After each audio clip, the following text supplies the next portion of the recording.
Family Day at Mosaic, and we have been looking forward to this one. The top team in the East, the Ticats, looking to bounce back after their 6-game win streak came to an end. And then there's a top team in the West, the Riders, riding high with that 7-1 record. Let the battle between the division leaders begin.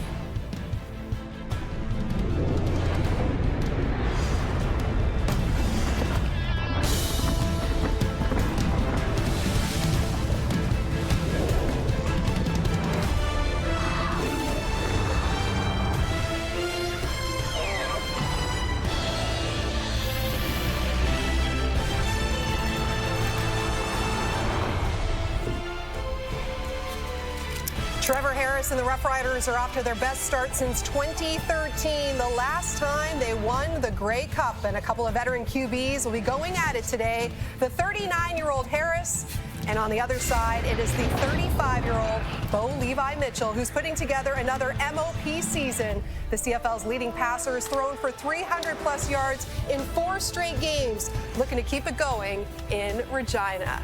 And we have a doubleheader coming your way here on Saturday on TSN. Thanks for joining us. Props all around. Props all around. Oh, I'm going to split my jacket. I'm going to split my jacket. It's okay.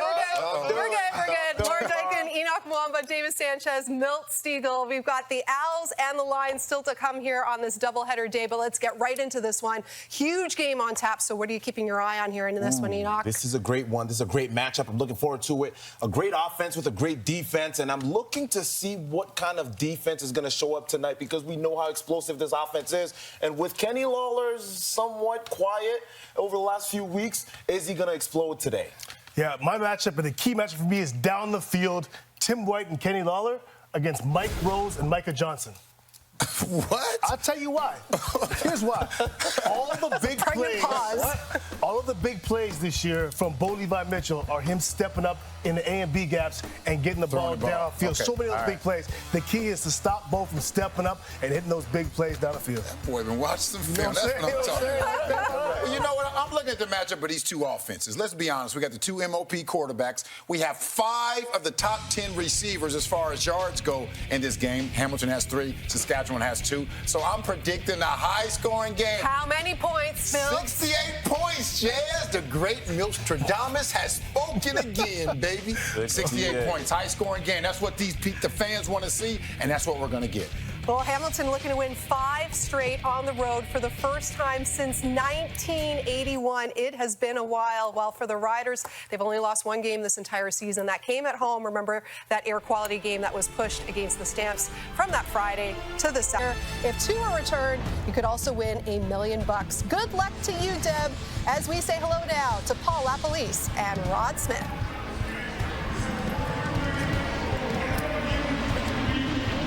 All right, thank you, Laura. Welcome to Mosaic Stadium in Regina. Great anticipation for this one. First place showdown. The leaders of the East, the 6-3 Hamilton Tiger Cats, up against the leaders of the entire CFL, the 7-1 Saskatchewan Roughriders. A lot of parallels, Paul LaPolice, in these games, including the 2 veteran quarterbacks that seem to be getting better with age. Let's start with the leading passer, Bo Levi Mitchell. 4 straight 300-yard passing games. 7 out of 9 games this season he's thrown for over 300 yards. 21 touchdowns. Only 3 interceptions. The Riders defense are going to have to stop him tonight. Trevor Harris leads the CFL in completion percentage. Not a big deal. He does that every year. But he's done 7 straight games over 70%. That is a CFL record. That's an amazing stat for this great quarterback. 2 great battles today for those guys. There's Corey Mace, second year as the head coach in Saskatchewan.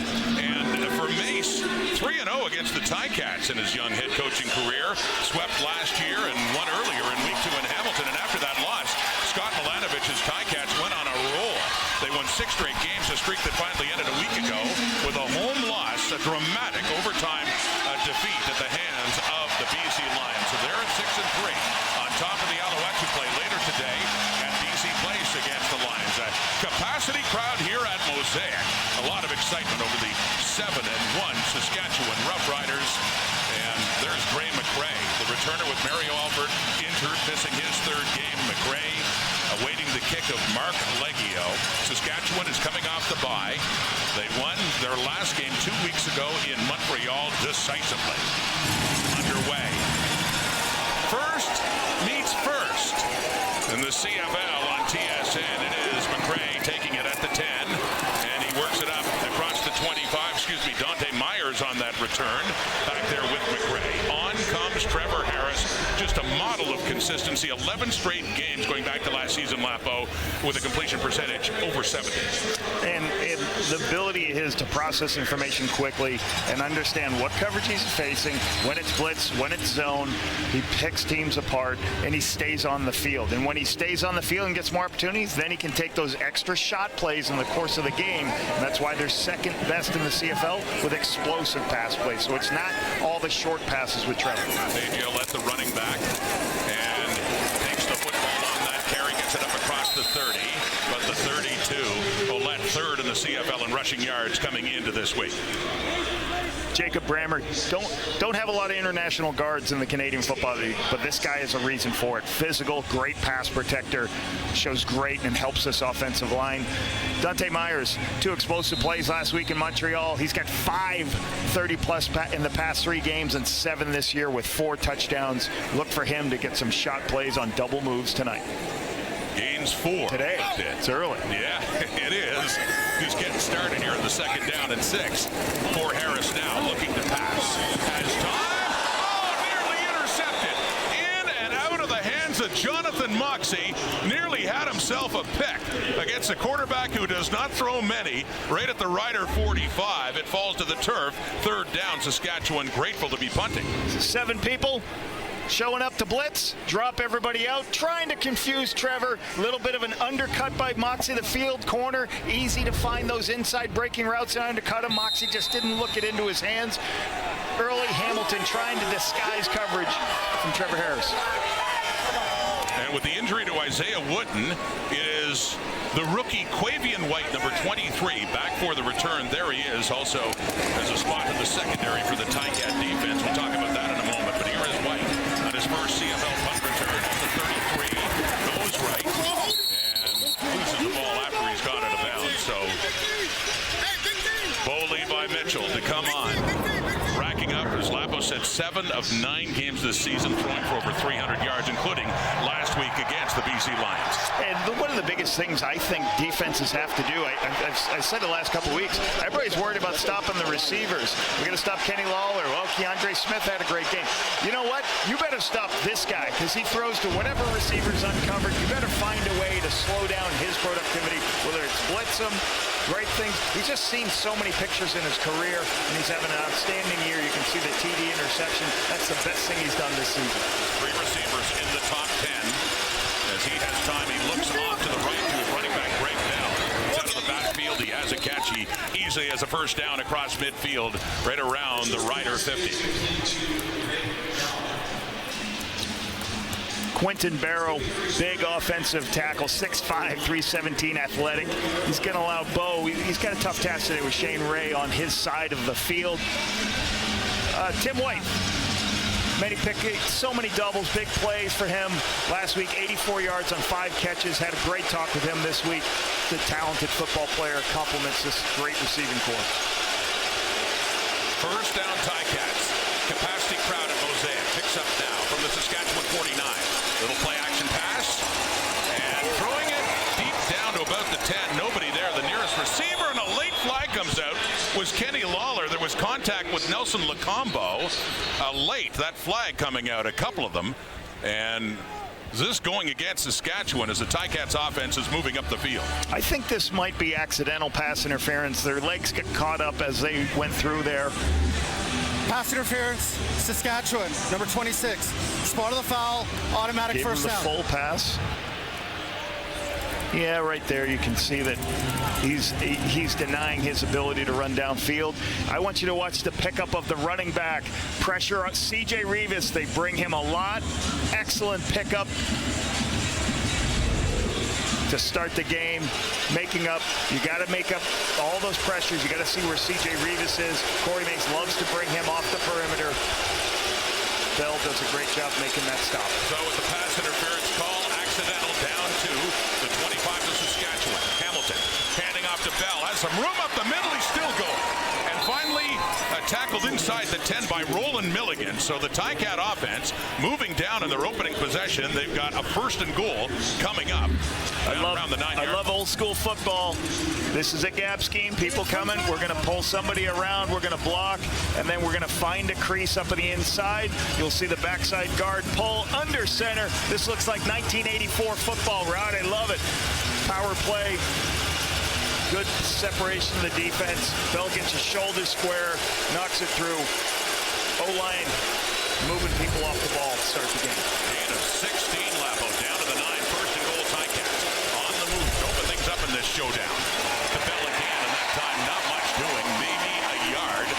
Coming in on that stop is Malik Carney, the ex-Ticat, in his 2nd year with Saskatchewan.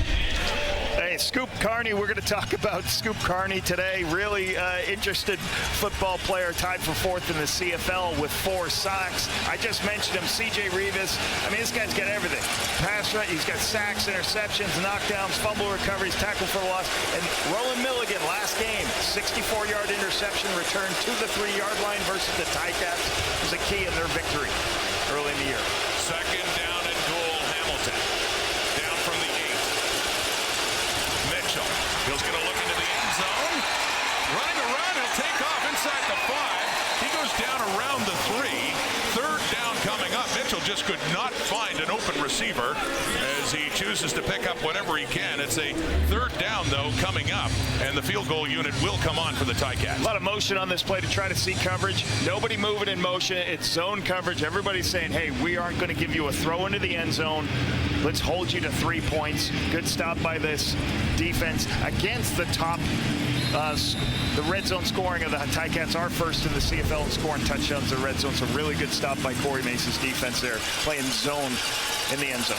Be a 12-yard attempt for Mark Leggio. 3 for 5 last week against BC. Short distance, punches that through, and quickly the Ticats go down and pick up the 1st points of this ball game. Leggio is good. Trevor Harris is going to come on now. Been surgical so far, having one of his best seasons. And among the many intriguing storylines in this 1st place versus 1st place matchup, Lapo, these offenses and what they've done so far this year. I love how they go about doing it. The Ticats, you know, they do run the ball a little bit, but they are going to throw the football to get their plays. The Riders a little bit more balanced. They like to run the football and give Trevor a lot of 1st downs, a lot of short yardage situations, but 2 dynamic offenses. And there have been changes to the Ticat secondary. We'll tell you about that in a moment. Here's A.J. Olette. And picks up a couple of yards. Casey Sales in there, as well as Kyler Fisher. Julian Hauser, 8-year vet. He's trying to be a more vocal leader, help shape this top-ranked defense. Kyle Fisher at linebacker he's going to get the start over Ray Wilborn to evaluate how Kyle Fisher is. He was a great special teams player. And Mac Bannatyne, 1st-year player out of University of Alberta, comes in for an injured Stavros Katsantonis. So Jamal Peters out injured in the same game time decision for Stavros Katsantonis. Their veteran safety. Bannatyne in. Harris looking down the middle. The throw back to Keyshawn Johnson. And being covered there by Walton, one of the new additions to the secondary. Johnson, one of the Riders' top receivers, has it for a 1st down to the Ticat 50. You say that Walton, 1st-year player from Ole Miss, getting the start for Jamal Peters, as you said, gets beat on the dig move on the inside. Trevor's going to take a hit by Hendricks. Mario Kendricks tied for 4th in the CFL with QB sacks. I love watching big number 90 come off the edge and in the interior of the defense. So Harris went to work, has that big completion into the Ticat zone, and handing off Olette. Another carry for big 45. Julian Hauser in there to limit Olette to about a yard, maybe a little bit more. Some tough sledding inside there for the Riders. And a lot of this defense, you can tell what they're trying to do. The last time these two teams play, A.J. Olette, 13 carries, 96 yards, and a 7.4-yard average. A lot of players around the line of scrimmage trying to stop the run early, make this team one-dimensional, force Trevor to throw the football. You can see Brent Munson, defensive coordinator there, has done a spectacular job with his defense in year 1.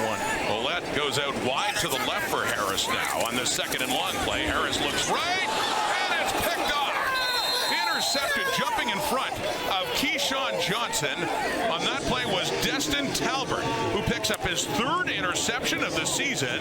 We saw Harris nearly picked off on their previous possession. This time he is. Talbert right in front of Johnson and hangs on. Hamilton ball with the 3. Interception for Destin. Interception, 2nd in the CFL with pass knockdowns. Watch this. There's 5 protectors. There's only 5 protectors. And watch, 1, 2, 3, 4, 5, 6 blockers, 6 rushers. You're trying to confuse quarterbacks. You got to confuse these veteran quarterbacks. He throws hot like it's a blitz. It's not blitz. Destin Talbert's there to make the interception. Great scheme, great execution by the Ticats D. So Mitchell and the Ticat offense takes over from their 41, throwing it open. Big Giovanni Robinson, and goes up the sideline for more after the catch to get it in the Riders zone, down around the 42 Saskatchewan for the H-back, Robinson.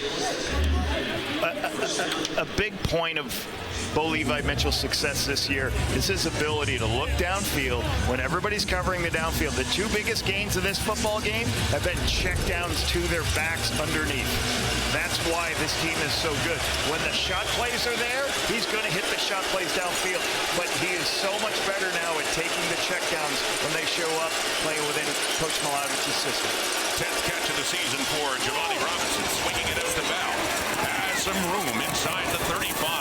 A first down, Hamilton on the move again, getting it down close to the Rider 30, but the 31 for Greg Bell. Little screen pass on the perimeter. Try to just get it outside to give Bell an opportunity with a couple of linemen out in front of him. And when you're facing a team like Saskatchewan doesn't like playing a lot of man, this is going to be a good play for you. Get the ball in space to your tailback, let him find the crease and go. Mitchell so far 3 for 3 for 56 yards. Short one there to Bell. But has been scoring position again with a 3-0 lead, looking for more. Handing off to Bell. And he goes right just to the left of the center and finds a good gap and another good run for Greg Bell. Down close to the Rider 15. Well, you ran it once. This is what I love. Sometimes coaches don't like to go run the same play twice. Block back, pull somebody at the point of attack, hit it up inside, and do it under center. I love this. Once again, a second power play. You see that little crease is formed when you block down and then you kick somebody out. Greg Bell sees it, gets his shoulders downhill. Big game. And they mark it at the 19. And a 1st and 10. Whistle blowing before it's in play.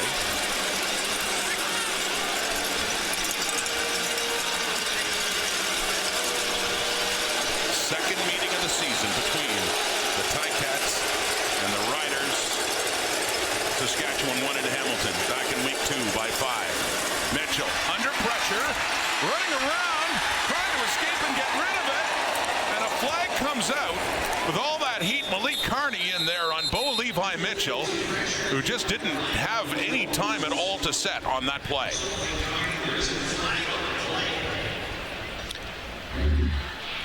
You're going to have some. Malik Carney's got to get in there. There's a little bit of what you call twist game where guys move and try to get on opposite levels of the offensive lineman. Bo's got nowhere because there's a lot of players in coverage. Sooner or later, this protection will break down. Sort out what this penalty is. But that's what this defense does. They, the guys up front for this unit, Carney, Johnson, Rose, Shane Ray, a veteran unit. We talked about this week with Corey Mace why they're so good. He just talked about there's a lot of veterans in the group, and I've coached all of these guys for the most part except for Malik Carney. So these guys know what I want from a week-to-week basis. He trusts them so much, Rod. I thought it was interesting in our interviews with him when he talked about sometimes I'm going to let them make the twist call, and what that means, he says, I'll call a choice, which means they decide when they see the formation. They see where the back's aligned, they're going to decide what type of twist or run stunt they're going to do. So it's on them to make that call. Why? Because it's a veteran unit. Yeah, the experience they have up front, Carney and Johnson and Rose and Shane Ray, who Corey Mace had coached in Toronto before his comeback. But an experienced defensive line, a very solid one too, that gets a lot of trust from their head coach. Of course, certainly knows his defensive line work. Hamilton, number 64. That penalty's declined. Second down. So Calder-Wood Manzi, the center, called in the hold, but it was the left tackle Brendan Bordner, as you saw in that replay, when Mitchell coughed it up as he was in the grasp, and alertly Bordner was the one that caught the ball. So they're going to mark off the yardage now. Well, they've moved them back. It's at the 23-yard line now, and a second down for the Ticats with the penalty.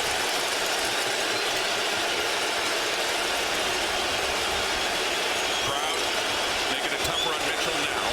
Takes the snap, empty backfield, and he completes that pass down inside the 15. That is Bell.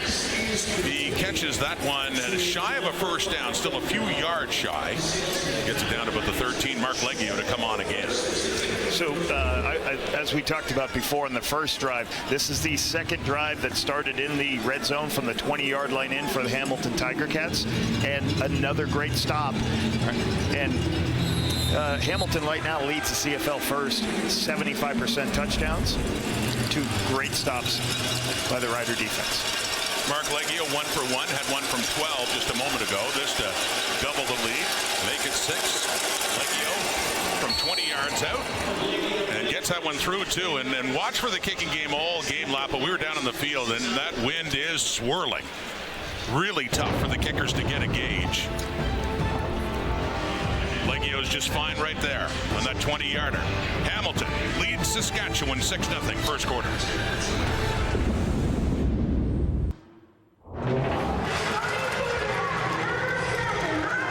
Trevor Harris. Let's hear it for your Saskatchewan 2025 Saskatchewan Roughriders. It is family day here at Mosaic. An emotional moment for Trevor Harris. His son TJ doing a good job handling those player intros. Well, it's so important for is having family around you. A lot of these players, you know, they spend so much time at the facility. They don't get to spend time with their family. It's great that there's a family day today. So many players in our league also have family living at home in the U.S., so we welcome all of them to watching the game. Any family members watching their significant others from afar. Here's TJ's dad going to work, handing off to AJ Olat. His third carry. Works it out over the 45. Olat had a big game in Hamilton in week 2, busting off a 40-plus run for a touchdown in the first half in that 28-23 victory by the Rough Riders. Gets it out across the 45. We've got about a 2nd and 5 coming up. Trying to get themselves in good management position. See Jamarcus Hardrick getting in there. Really good. Fisher, the first-year player. I'm looking forward to seeing Kyler Fisher. Fisher almost there on a little bit of a face mask. And a great career at Iowa.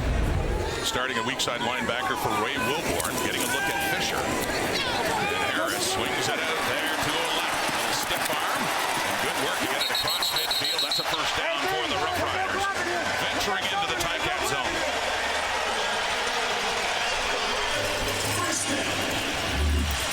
Mac Bannatyne getting his first start. He's covering that player right there, AJ Olet. So watch him have to run downfield and chase him all the way across.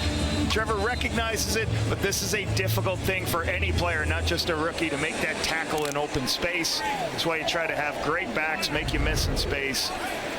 AJ does that as good as anybody else in the league, and Bannatyne put in a tough spot. Right there beside Harris is Olet again, faking to him. The quick throw and complete too. That's Keyshawn Johnson. Targeted again, he gets it down to the Ticat 40, and here come the Rough Riders, another first down Saskatchewan. Part of the run game working, that allows you to throw some of these, fake the run on the inside, have a throw on the perimeter. They love this double slant concept, clear people out, have a slant coming in. If the linebackers step up, you can throw it behind. Keyshawn Johnson, just a great hand-eye coordination, great hands. So fun to watch Keyshawn. And this is the guy they throw to. Tied for first. You know, this is the guy when he wants a first down, he's going to throw to Keyshawn Johnson. 20 second down conversions this season. Extra lineman in on this first down and 10. Taking the run quickly again. Back to a similar play. This time it's Dante Myers with it. So faking to Olet, and then quickly on that slant to Myers. Another first down for the Riders. extra offensive line, tight ends and everything. You have everybody trying to stop the run, and then when you stomach the ball, you put yourself in one-on-one situations on the outside. Watch Trevor recognize it. No, I got this throw outside. Nice easy throw and an easy completion on the outside. The run game helping them move. The linebackers pushing them in position so Dante Myers can get behind them. Approaching the 25 best drive so far for the Riders. Back to Olette. And they stiffen up inside there. Not much doing for big 45 Olette. It'll be a 2nd and long coming up here for Saskatchewan. You know, that's going to be the hard part for, Trevor's going to get his underneath, but can Hamilton consistently stop this run game all season? That was their mistake last time they played. So you can see the emphasis they're making on first downs. They have extra people at the line of scrimmage. When Saskatchewan puts a tight end in the game, they add extra defensive linemen. They are trying to match the personnel to stop the run. Gain of 2, 2nd and 8 inside the Hamilton 25. Riders trailing by 6. Quickly gets out as Harris does. Gets out one for Myers down close to the 20. Harris hardly had it in his hands before it was out of that right hand and off to Myers for the completion. Once again, Hamilton showing their hand what they want to do. They don't want Trevor to have time to see coverage. So they are just bringing pressure, and Trevor has to throw it immediately. You can see the throw out there to Myers. Problem is it's 2nd and you got nothing on first down. So now when you're in 2nd and 10 and you blitz, you can give up that completion, make the tackle, and get them off the field. So 3 straight series of pressure by Brent Munson and their defense, trying to make sure Trevor doesn't have a lot of time to see the pictures. Still a few yards shy of the first down, so Brent Lothar is in with Joe Couch to put it down. They're about the 28. Lothar in their last game was 4 for 5 in Montreal. And dealing with that breeze, Brent Lothar on that kick misses it to the right.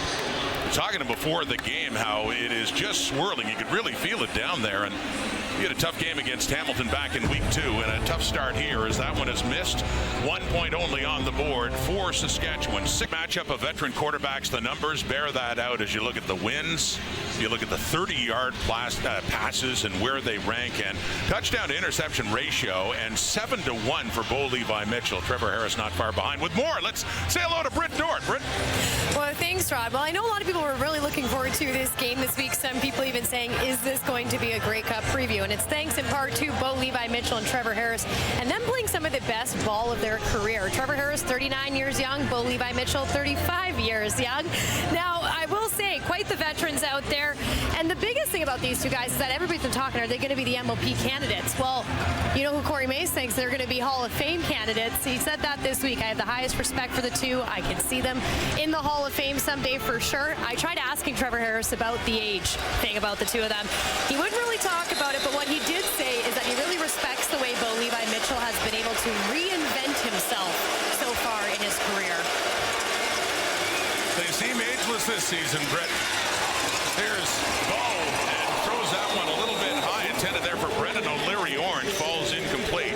2nd down coming up. And yeah, Mitchell, it's been like a renaissance season that really started in the back half of last season. The back half of last season, he was actually benched. Scott Milanovic said, hey, we're doing too many interceptions. You got to protect the ball better. He came back after an injury to get the opportunity, and then he's been so good with the football this season, have an understanding.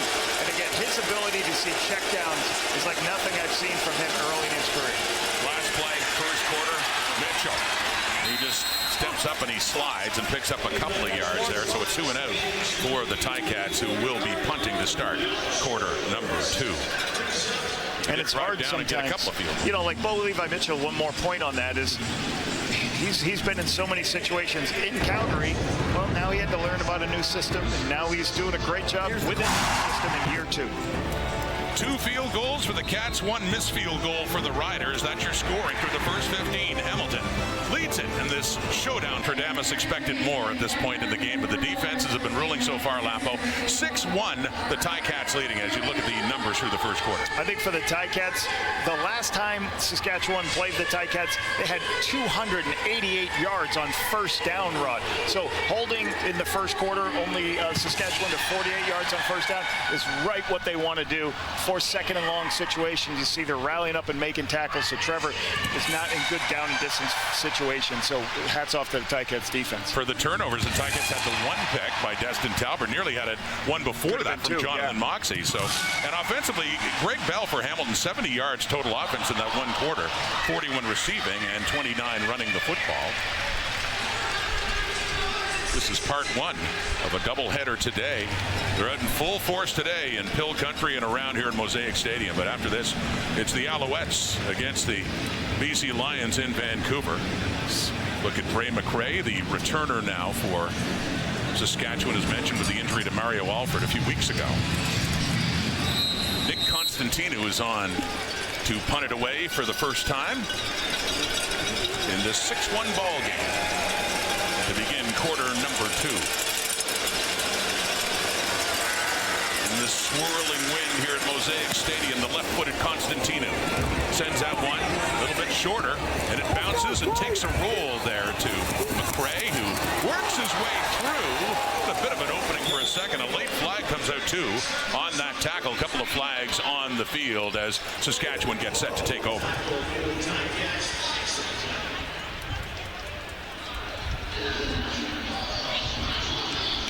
See where this block in the back looks to be a block, a late During block the return, illegal block, Saskatchewan, number 24.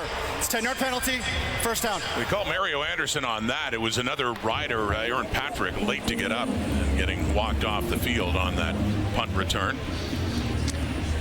So that pushes the Riders a little further back in the illegal block as the announcement came from Justin McInnes as they put it down inside their 20, down around their 18 for Trevor Harris and that offense to start. Trevor Harris, the interesting thing about this when you look at their numbers and everything, Trevor has always been a short completion, stay on the football field. But this season, you know, the Riders have the most explosive plays, second most explosive plays in the Canadian Football League. So they're doing it not only with the short passes, but he's completing at a high level with some of these deep shots, the 30-plus plays downfield. Was 5 for 7 and a pick in the first quarter. Over the middle, he was looking for his running back, A.J. Olette, out of the backfield there, up around the 45. It falls incomplete. A little bit of screen and go, talking about those. You're trying to fake a screen here and then go deep. He's going to be the screen runner, and A.J. Olette's going to fake a screen and then go into the alley. Just missed it a little bit when you run it here, guys. So you see the screen. It's covered on the outside. You put the halfback in a bind. Just a little bit high on A.J. Olette for that throw. Good execution, trying to get that screen and go, but good job by the Ticats. 2nd and 10 from their 18. Here's Harris. Pump fake. They got him. Philip Osai has him and wraps him up. Takes him down. Osai with the sack for the Ticats on that second down play. And that'll force Saskatchewan to punt it away deep in their zone. Second Offside, sack. Hamilton, number 46. 5-yard penalty. Will repeat second down. Spoke too soon. The penalties against the Cats. Might be why. So Osai, I believe he lined up offsides. You can see here and gets a little bit of a jump start. Then goes and plays. Usually if you're in a jump situation, you know the penalty's there. Just go ahead and go play football. Make them stop play if possible. That's what you coach those guys to do. He jumped early, so that negates the sack, and it moves Saskatchewan up 5 yards. 2nd and 5 now for the 23. Harris quickly to the right. Coming in again with another shot at a pick was Jonathan Moxey. He had a great chance for an interception of Harris back in the first quarter, but as it stands, that breaks it up. And one play later, indeed, the Riders will be punting from deep in their zone. Moxey understands the ball's going to come out because he's in a one-on-one. He's in a one-on-one because all 7 defenders blitzed. Watch Moxey at the top of the screen. He's just waiting. He sees the ball thrown. He can stand back there with his eyes watching the quarterback because he knows the ball has to come out quickly. Once again, the game plan for Hamilton, blitz Trevor Harris. Joe Couch to punt. Quavian White, the new returner for the Ticats, is back for it for the second time in this game. Chased him back to his 25. seconds just shy of that. A penalty to sort out. Hamilton football, Jonathan Moxey. A couple of big plays to break things up. Chance at another pick for number 6. Hamilton football in a 6-1 lead. And Cole right here on Exame, chasing down. Once you're behind him, you just got to make sure you don't want to do that. You got to turn, get in front of him. You can't block him in the back. Okay, knock him down here, especially when the referees see that player dropping down like that and him behind. You're going to get that call. So difficult penalty to back up the Ticats. Back them up to their 15. Fourth possession of this game. First 2 are field goals, and they punted.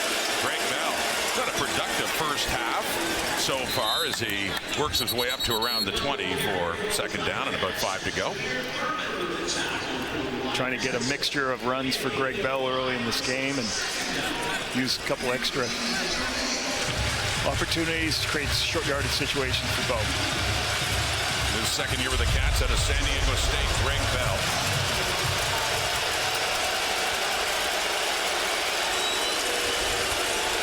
Second down. Crowd gets louder for their friend Bo Levi Mitchell. Out of that shotgun. Steps up, spins around and gets free. Running again, and this time running for a first down as he slides before Jameer Thurman. So we've seen Mitchell forced to take off a few times, so that time it pays off. He's used his legs so much more. Corey Mace mentioned in our interviews, like he looks more athletic this year. What's he doing? How is he at an older age going? I think he just have a great understanding as, hey, as the routes break down, I'm going to use my legs and take off. I'm not going to kind of wait for anything else to develop. Bunch of rushing yards this season and keeps on the field for first downs. Third time he's rushed. Had 10 carries for 60 yards. 3 of them for over 10 yards coming into this game. So not afraid to run from time to time. Throwing here off to the right and coming back to the ball is Tim White. And no, they say he went out of bounds upon catching it. White, 5th leading receiver in yardage in the Canadian Football League. Most targeted receiver on the Ticats, and he leads the league in catches. And you talk about that. There's 3 receivers out of the top 10 on the Ticats football team with Lawler, Tim White, and Keandre Smith, who's the leading Canadian receiver in the Canadian Football League. So plenty of weapons for Bo Levi Mitchell to go to. This one's just a little bit far outside. Almost made it. Put a 2nd and 10 here. From the Hamilton 27 with the 5-point lead and bobbling that snap to the right and throwing it. And Jameer Thurman comes up with the ball. Did he catch that? No. Trapped it. Incomplete. Punting unit coming on.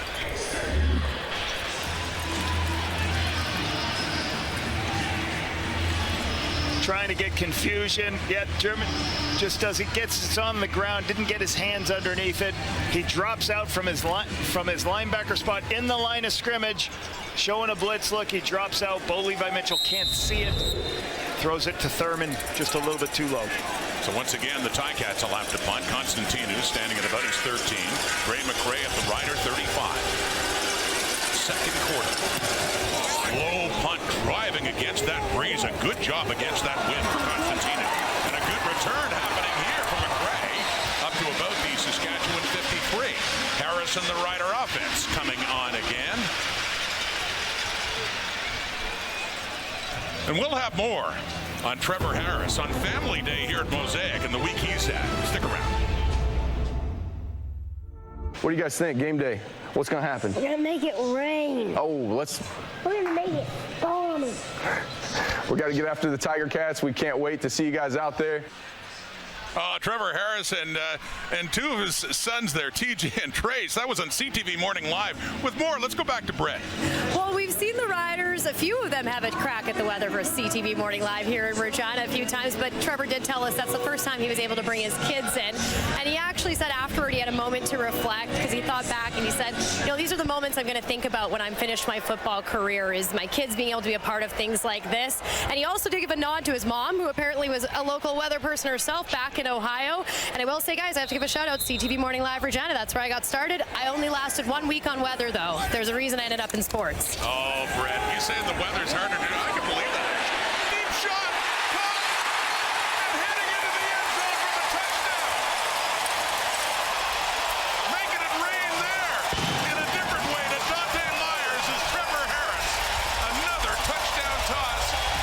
12th straight game going back to last season. Weatherman, quarterback, doesn't matter. They'll take it here on a nice day in Mosaic. Well, obviously, sometimes when you got a pretty aggressive player on the outside who's making a lot of plays, you highlight these two players right here. Well, Jonathan Mox has been all over the place, almost got 2 interceptions. So what do? You double move him. You attack with him inside move, and then you go vertically up the field. He jumps the double move. So great game planning. Hey, watching what Moxie's doing. Moxie's driving all these underneath routes. You're going to drive with these underneath routes, almost throw picks. We're going to come back, max protect, throw a touchdown. And that's touchdown number 14 of the season for Harris. Number 5 receiving for Dante Myers, and they're going for 2 now. A 7-6 lead, trying to go up a field goal here. As Harris stays on. To a left, 3-2-1. Did he break the plane? A.J. Ouellette. And 2 more for the Roughriders as he does barely get into the end zone on that running play.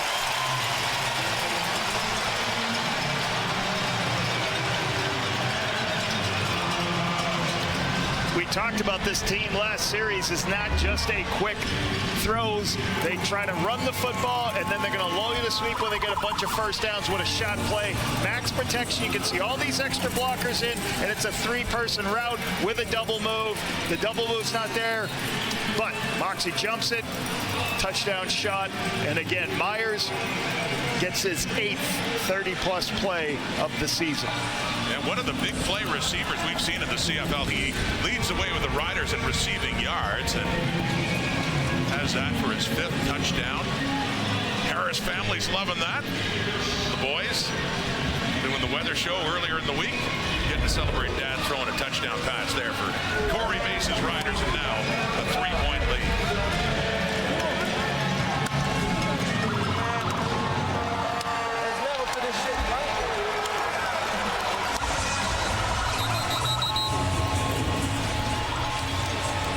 Kickoff by Brett Lother. And it's Quavian. A little bit of wind here. Yeah, it is. I tell you. And it's confusing here because you'd see those flags going one way at one end zone, and the way it swirls, it looks like it's going the other way at the other end zone. And even there, look at the 2 uprights going in different directions. And so the ball is blown off the tee, so it is held now for Lother to get this one away. Quavian White standing at the 5. To the 15, 20. And White gets it up to the 30. So you've already seen the effects of the wind. And we just had Trevor Harris talking about the weather earlier this week. Here's what he had to say about that, by the way. Oh, we got some wind. Can we get the people to order the wind to go down, please? Whoever is out there controlling that. Wind lower. Throwing passes is a little bit tougher there. A little bit harder to QB. Who do you call for that? I don't know. Got to make that call. I'll tell you what, it must have been a little bit calmer on that pass. He didn't matter on that deep probably touchdown. A bit of a breeze at his back. Instead, it's confusing at times the way it switches up. Worked out okay for Harris on that previous pass. Here's Bo Levi Mitchell. He checks that down and goes incomplete for the Ticats. Intended there for the fullback, H-back, Keaton Brugling. Incomplete, 2nd down. Marcus Sales. Illegal contact, Saskatchewan, number 8. It's 10-yard penalty, 1st down. Right here, if you see Marcus Sales, he's waiting and driving the inside route. Makes contact early. So Marcus Sales has a little bit of depth. He's just watching the quarterback the whole time. Sees Kenny Lawler break inside. Just can't make that illegal contact. As Bo scrambles away. Great recognition. Bo was about to throw it. Saw Sales driving it. That's why he scrambled and threw away. Gets it up to the 40 and a 1st down for the Ticats now. Via penalty for Mitchell. Handing off to Bell.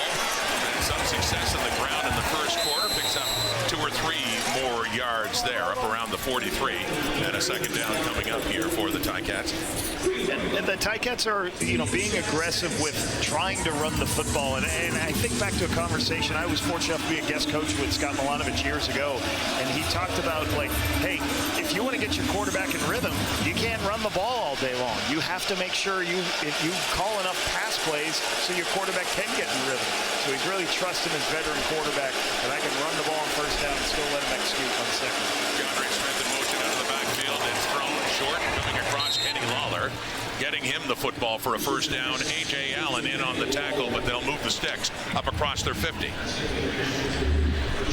And back in those days, he would talk about those were the days he was together with Ricky Ray. Just talk to, hey, listen, we've got to make sure these great quarterbacks, we throw the ball enough, and you got two great quarterbacks here. So you got to make sure that with only 2 downs, you get them opportunities. Best thing of that last drive, second and short. Easy throw underneath the wall, it gets the first down. Gets it to the 52 now. The Ticats trailing for the first time in this game after that touchdown pass to Dante Myers. Midway through the second quarter, it's a 9-6 Rider lead. Bo Levi Mitchell on the first down. Over the middle again. And he gets it to Giovanni Robinson, who gets up around midfield. Short pickup on the second catch of the afternoon for Big 84.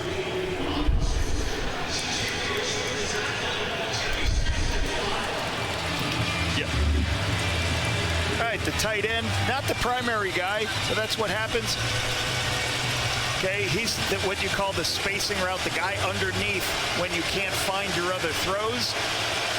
Okay, Bo Levi Mitchell is scanning across. If you watch his eyes, you watch him, he looks left, doesn't like what he sees, finds his underneath check down to get the 5 yards, put him in manageable situation. On the second and 5, off to the right, that's caught. Another first down as Bell takes it, gets the required yardage, and tiptoes out of bounds at about the Saskatchewan 47.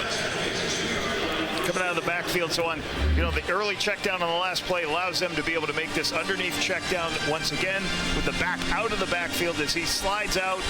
There's pressure. People are trying to run to him. He outflanks the defense. As soon as you outflank the defense, you teach your quarterback to throw the ball to the outflank throw. Nice check down on the 50 protection. Everybody releasing out of the backfield. He's got 38 on the ground and 47 through the air, Greg Bell. And back carrying it, on the ground inside the 45. Picks up a few more yards, but still setting up another second and long here for Hamilton.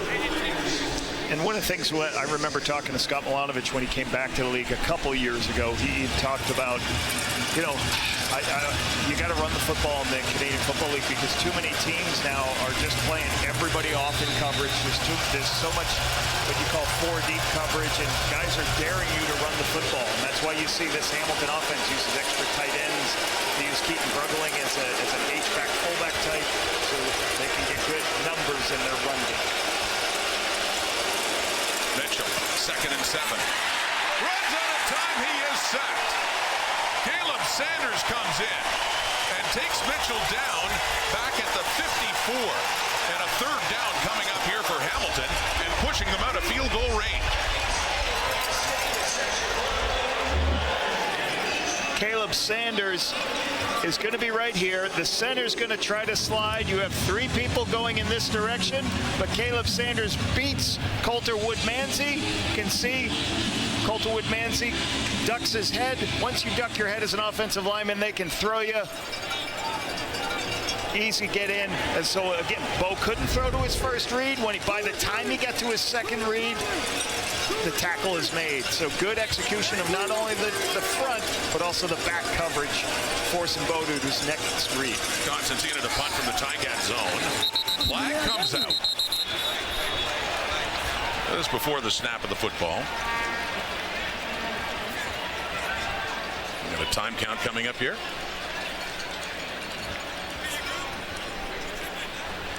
Time count violation.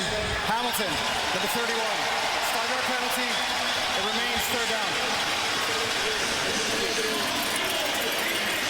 So Constantino's back inside his 40 now. And bear in mind, it's hard to nail down the actual direction of this breeze, which really gets gusting at times. But predominantly, the Ticats are against the wind right now for Constantino. Had a nice low one the last time he put it away. 2 returners in Myers and McCray. And that one sends it off and out of bounds McCray's way. And a good punt against that wind to put the Riders in deep inside the 15. The sack by Caleb Sanders. Riders lead. Pass by Trevor Harris was the 12th straight game going back to last year that he's done it. And that streak has him moving up. A few names here you might recognize. Yeah, Kent Dawson, I worked with in 2007 here. In 2006 with the Toronto Argonauts. Kent was an outstanding football coach. Now an offensive assistant at Auburn University in the SEC. But congratulations to Trevor Harris. That's an amazing stat. 2 more games he could match Austin's record with the Riders if he can have a touchdown pass in those games. But as for this one, they're leading by 3 as the ball again, and not much doing there on that catch by Tommy Neal in his first year with the Riders, the ex-Toronto Argonaut. 2nd down coming up. As Trevor tries to pull the ball out on the perimeter, you see people working outside to go ahead and say, hey, we're going to make you, if you pull the ball and try to get the ball in the perimeter here, you're going to have to throw the ball quickly. We have players in zone watching. You throw the ball, and we're going to rally up, make the tackle. So nice tackle by Zamari Walton. Who's getting the start at boundary corners. We mentioned Lapo for the injured Jamal Peters. Zamari Walton in the CFL debut. Harris running out of time, scrambles out of it, flag comes out. In the Rider backfield, and Harris is tackled as well back at the 10. And looks like a hold coming up here.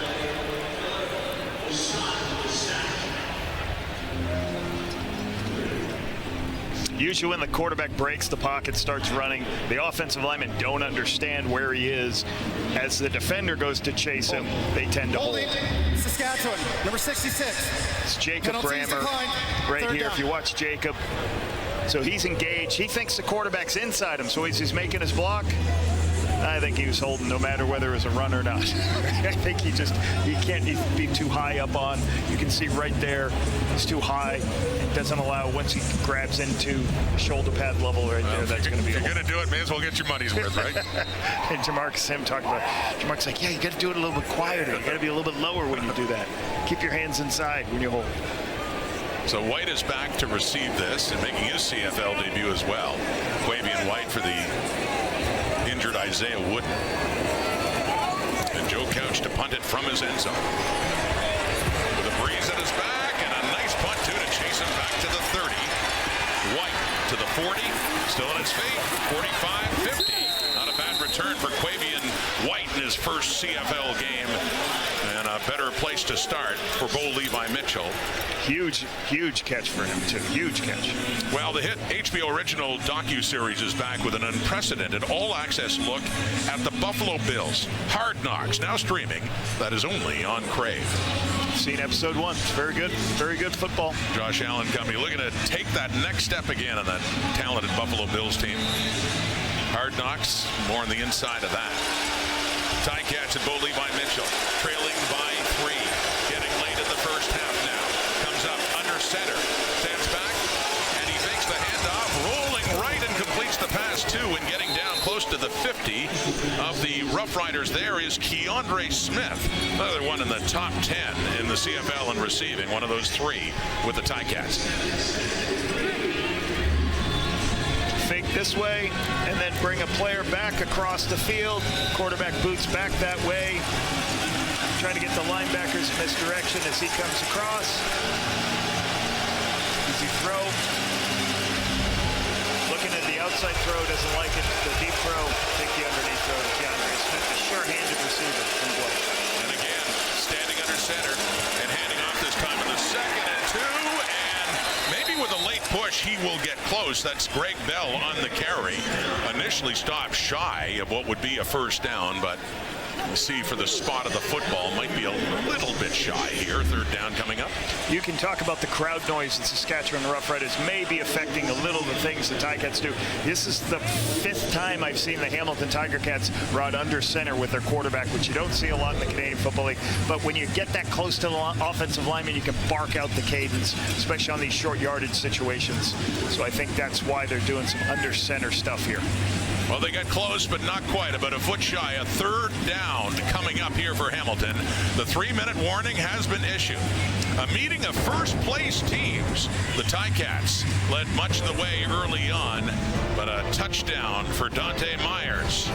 Coming back, Riders with a 3-point lead late in the first half.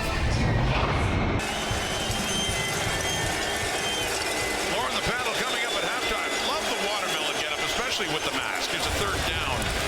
Gamble here by the Ticats. They just needed inches to move the sticks and keep this drive going late in the first half. It appears they have enough. Excellent use of your arts and crafts. It is. You know, the modern day watermelon helmet's got to have a face mask, right? Guy needs a shower after, I hope. A little bit of fumble snap here by Jake Dolegala. Amazing he was able to recover that, and that mass of bodies in there, but was able to recover. Scott Milanovich, Bo Levi Mitchell working so well together this year. Mitchell leading the way in passing yards. They run it. Bell, left side on that first down. He works it inside the Saskatchewan 45. The Ticats at the very least looking for an opportunity to tie this game before halftime. Still lots of time at 2:36 on the clock. CJ Rivas still being involved. Last week he had 7 defensive tackles, 1 tackle for a loss, 1 pass knockdown. This week, blitzing him off the edge. He just came on that last run play, forced the tailback to bounce back inside. You know, Corey Mace loves the ability of CJ Rivas as a pass protector, as a pass rusher, and a run stopper. The ball is at the Saskatchewan 44. It's a second down and 7 for Mitchell and the Ticats. Pressure coming. Malik Carney has him, and finishing it off is Micah Johnson. Big pressure coming up front from the Saskatchewan Roughriders. They get to Mitchell, and the Ticats are looking at a 3rd and long.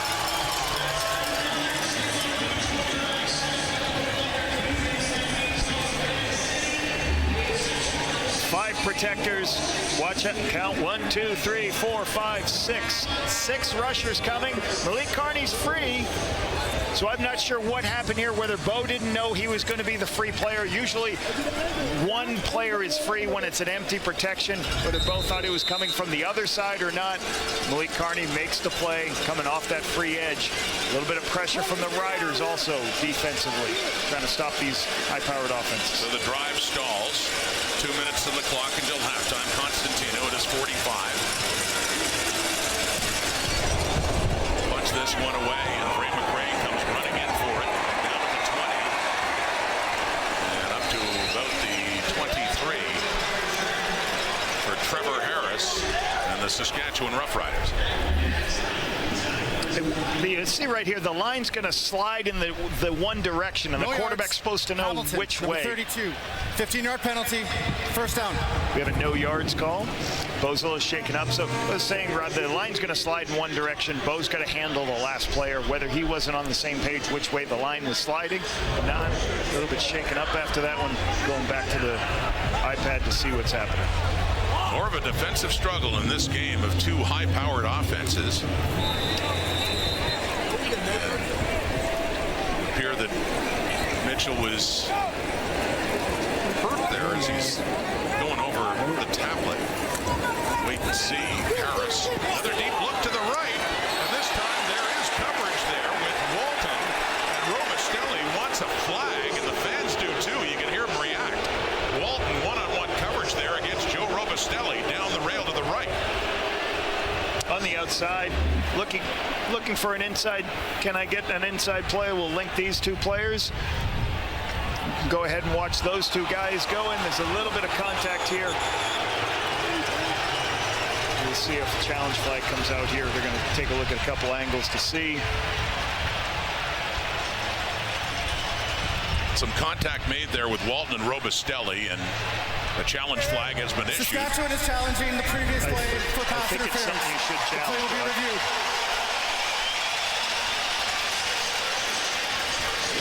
Is there a pretty clear and obvious that they're impeding the receiver from his opportunity to get to the football?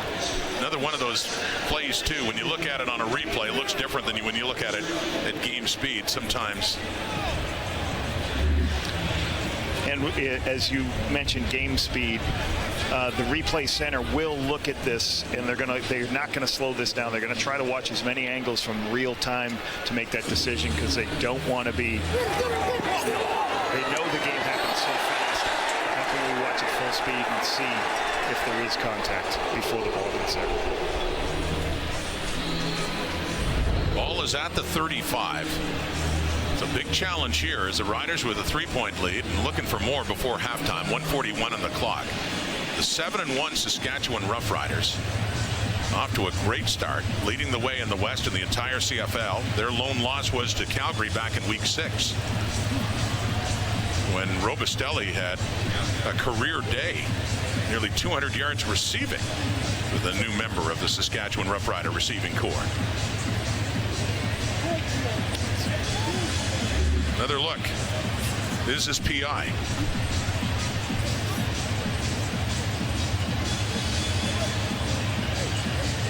See his right hand in there a little bit too. So we shall see what they say from Walton here. Stavros Konstantonis. So the replay center has taken a look, and this is the decision announced by Justin McInnes. After review by the replay center, with pass interference, Hamilton. The ball will be placed at the 42-yard line. Automatic first down. So Zamari Walton, in his first CFL start in the boundary corner, does get flagged 46-yard line, 46-yard line. for the pass interference, and it goes down to the 46 of the Ticats. Still plenty of time here for Harris and the Roughriders. 1:41 to go. So good upstairs in the booth. The coaches upstairs are going to see those angles before any coaches downstairs, and they're going to relay down to Corey, hey, let's go ahead and throw a challenge flag here. We think this is going to be PI. Harris hands off to Olette. He cuts it back right and finds some space. Good run here by A.J. Olette. Another first down. Working it down to about the 25 of Hamilton.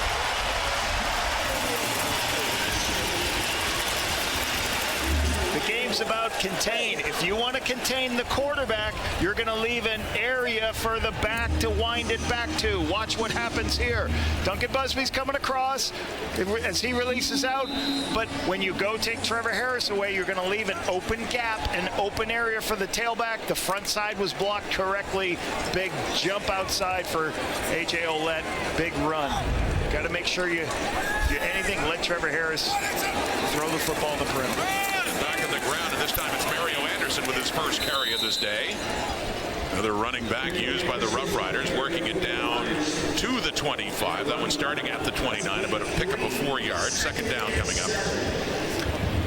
In field goal range, with there's a big wind right at their back now, so it really doesn't matter what they're executing from a play call perspective. They are already in field goal range because of the wind at their back.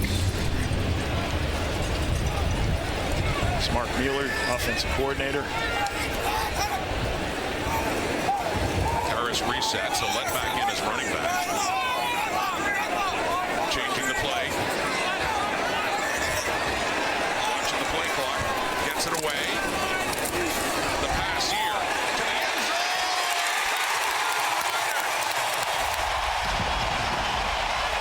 Tommy Neal. And Saskatchewan does indeed add to its lead before halftime. Second touchdown of the season as a Rider for Tommy Neal.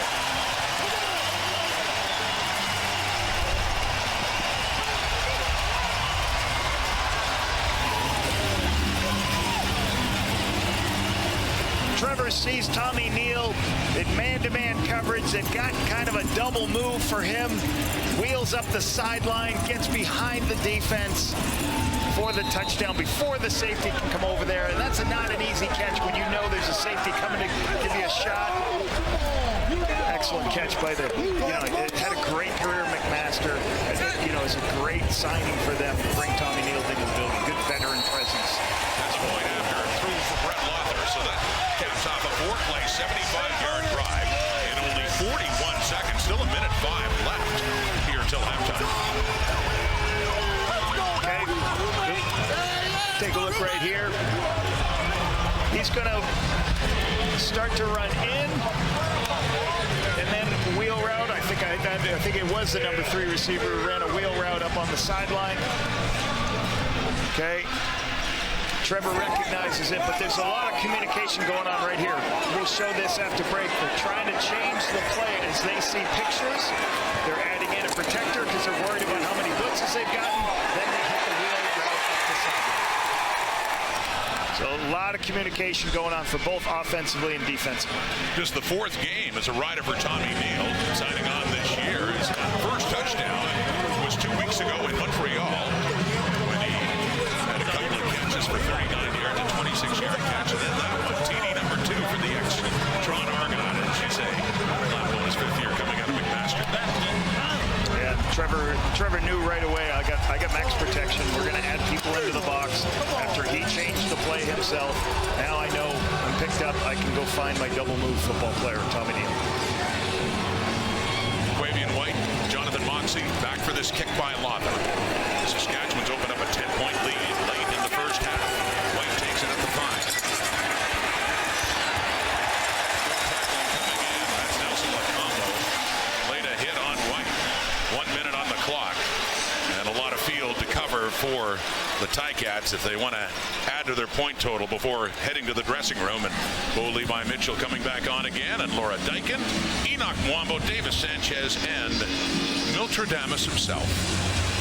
Milt Stiegel getting set to talk about this game and looking ahead, I'm sure, at part 2 of the doubleheader today when the Alouettes take on the Lions at BC Place.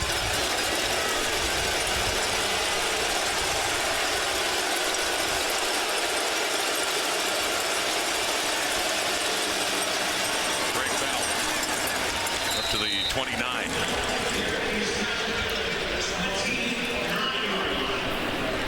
Much longer way to go for the Ticats here with 56 seconds left in the half. 2nd and 7 here, but with the wind in their face, they're going to really have to get in field goal range. They're going to have to put this ball inside the 40-yard line. You'd have to think, watching them warm up and appreciating just how strong it is down in field level. You'd have to think against this breeze. Scott Milanovic has handled the Tiger Cats coming off their first loss in 7 games last week in overtime against BC.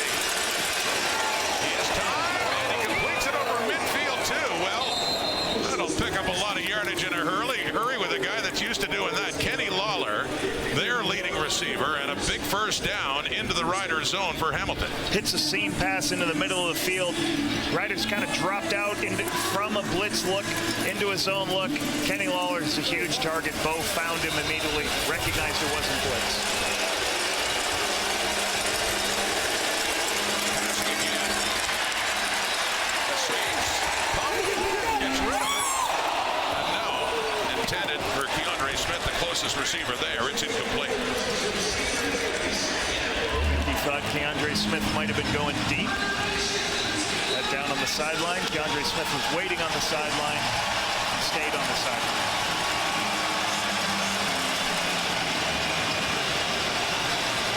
See that miscommunication there between those two. Marcus Sales just beyond the outstretched hand for him. 2nd and 10. Saskatchewan 51. 21 seconds on the clock. Lots of energy from this crowd at Mosaic now. The sellout. Pressure coming. Mitchell quickly over the middle. Caught. Brandon O'Leary Orange inside the 45. Not enough for a first down. We got a 3rd down coming up. Down to furthest advancement at up to the 43. So about 2 yards shy at least. I'd expect them to go for this because I think this is going to be too long into the wind for a field goal. 3rd and short. Try to get 2 more plays to get the field goal. Clock ticking. 12 seconds. 3rd and 2. Mitchell loses the football. It does get recovered there by Quentin Barrow, but it's a turnover on downs. And just 4 seconds on the clock as the Riders will take over at the Hamilton 51. 1, 2, 3, 4, 5 defensive linemen playing zone behind it. That's hard for your offensive line. If you see they're all in one-on-one blocks, nobody can help anybody. So that's why you see Quentin Barrow get beat. He has no help. He has to go recover his own play. This defensive line's trying to pressure both, still making him hold the football because it's zone, but they're voiding certain areas of the field. Bo's not seeing some of those. Great rush by the defense of the Riders. And it was Shane Ray, ex-Argonaut, in his first year with Saskatchewan, with 4 sacks on the season coming into this game, forcing that fumble. And Brett Lawther, remember, get the wind at his back. And this would be a 58 58-yard try with 4 seconds to go. So will the Riders be able to make Hamilton pay for that turnover? Yeah, and it's unfortunately that's a loss of that many yards, or else this field goal would have not been needed to be done in any way, shape, or form. 59-yard attempt for Brett Locker. It's accurate. It's good. What a moment for him. He had a miss from a much shorter distance the other way in the first quarter. And he's loving that, and so's the crowd. It's like 3 bonus points for the Riders after that turnover to increase their lead to 13 on a 59-yard field goal for Brett Lothar. Defense steps up. You always talk about your defense making plays. Their ability to get the quarterback, fumble the ball, sack, puts 3 points on the board. How's that feel? And Lothar did have a struggle the last time these teams played. He missed 3 field goals. He missed an extra point in the previous Hamilton-Saskatchewan game, so that's got to be a great feeling. And Joe Couch trying to fire up this crowd. Got pretty loud at points here at Mosaic as a good way, a good note for the Riders to head into the dressing room, increasing their lead just before halftime. Dante Myers with the big catch for the touchdown, standing by with Brett. Dante, you go out there, you score the first major of the football game. What did you see on the play? Well, believing that Coach Mueller's plan, he called something I felt like will allow us to be explosive and get the job done and put some points on the board. Trevor threw a great ball. You know, it's my job to come down with the catch and make plays. A big lead, but we know the wind has a mind of its own. What's going to be key to holding on to this one in the second half? To be mindful of the elements. Don't let them control us. Play our game and stay with our foot on the gas. They're a great team, but we have a job to do, and that's to come out here and ride a bill and get the dub. Thanks, Dante. No problem. Well, Laura, we'll send things off to you in the pen. Halftime in Regina. Lapo, take a look at these numbers. I mean, fairly close. Just a couple of big shots by Trevor Harris. Big difference in this game. Yeah, I think that the big shot for the touchdown, the double move is the difference. The interesting thing, we talked about the top 1 and 2 offenses coming into the Canadian Football League. I always thought, how do you stop these guys? What's going to have to happen? Both the Ticats and the Riders are trying to pressure the quarterback. And this is one of the things that is working for the Tiger Cats is Greg Bell, get some catches underneath. You heard Milt talked about it on the panel. Keep getting this guy the ball. A couple of underneath, a couple downhill runs for him. He's getting them in good situations. Anytime they're not in great situations, they're putting themselves in tough positions. And here he is now with Brett. Greg, the biggest message at the half to try to find the back of the end zone. Just play Tiger Cat football and come out and execute and get it done. The defense in Saskatchewan is known to stuff the run this season, but you're finding some success on the ground. How can you use that to your advantage in the second half? Just keep following my O-line and being patient. Thanks so much. Appreciate it. Greg Bell, 50 yards on the ground, 47 through the year, so nearly has 100 yards in productivity in that first half, but his team trailing by 13. And that final 3 must really irk Scott Milanovic when they turned it over on downs. Actually, a fumble by Bo Levi Mitchell when he was hit by Shane Ray. And the Riders decided to go for it. A 59-yard field goal that was hit there by Brett Lothar to take a 10-point lead and turn it into 13. And so you consider the Ticats, what they will do. They had won the toss and deferred, and with the wind being what it is, but they're taking the wind here in the third quarter, Lapo, and the ball. The problem with doing that in the fourth quarter, every punt, every field goal, like every punt gets better. You're going to get better field position. Every field goal is better. But what you do get is in this third quarter, they've got to make hay. They should put points up on the board. With being down so much, this gives them an opportunity to have short fields. They just got to produce in this quarter. Well, the second half is underway, and a short kickoff by Brett Lothar against that wind, and Quavian White got it up to about the 40. Here's what Bo Levi Mitchell went through in the first half. A lot of pressure, and this is what I was talking about. Like, he struggled with, there's a lot of zone blitzes going on. What does that mean? They're playing zone, so he can't find people to throw. He's holding the football, and the pressure's getting to him. There's a 1+, a true blitz play, but most of the time it's, hey, we're going to sit in zone. We're going to cover your receivers. By the time you look to your second, your third guy, we're going to get you down. Both sides, Sask and Hamilton's defense been pressuring the quarterback. Starting the second half now on the 1st and 10, and a deep shot down the right and too far. Well covered, too, was Keandre Smith there, stride for stride. That's DeMarcus Fields, who was right with him. Fields recognized kind of a wheel route up the sideline. Just stays high and over the top of it, passing off that scissors route. You can see him showing what is called a scissors concept. So you have people going up and in. You can see that scissor wheel right up the sideline. Stays over the top of it, so Keandre Smith can't get the play. So Mitchell's 10 for 15, 131 yards passing, no touchdowns, no picks. They got to the red zone twice, but ended up with field goals both times. That was back in the first quarter. Mitchell again, with pressure coming, deep shot, right, intercepted. Devon Campbell jumped in front of the intended target there, Shamar Bridges, and the Ticats turn it over.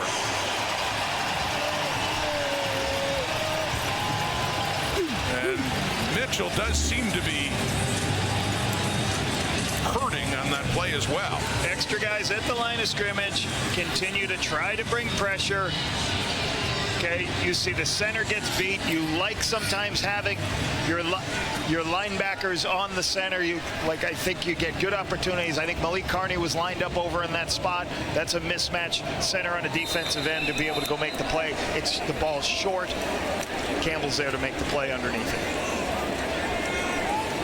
So Devon Campbell with the interception, and that's the second time the Ticats have turned it over. The last one late in the half was a turnover on downs, or the fumble, I should say, by Mitchell and the hit by Shane Ray on that third down and long.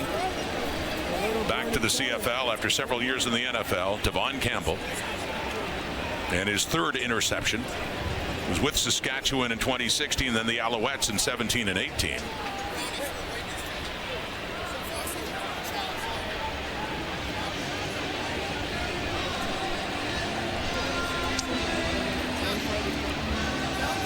This is the problem, when you turn the ball over when you've got the wind.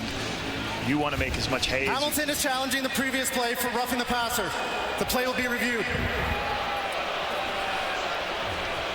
Let's have a look again. As mentioned, it seemed like Mitchell was a little tender at the end of the first half with all the hits he was getting, and then this to start the second. They're challenging. Is this roughing the passer on the Ticats quarterback? Malik Carney's right over the center. You put your defensive in there for a mismatch. You got Mike Rose on the perimeter. You got Micah Johnson in a wide position as Carney wins on the inside. Trying to say there was a blow to the head by one of those three defenders who showed up there. We'll see what the call is from the replay center. After review by the replay center, the ruling on the field stands. Hamilton will be charged with timeout. First down, Saskatchewan. All that pressure from the defensive front. You just saw that front four there. Micah Johnson has a sack. And so too does Mike Rose. There's big Micah. Little handstand there. And Shane Ray had one. And a lot of pressure from Caleb Sanders rotating in. That D-line has been making life miserable for Bo Levi Mitchell on this day. So, no, it is not a penalty. And so it's Saskatchewan football at their 40.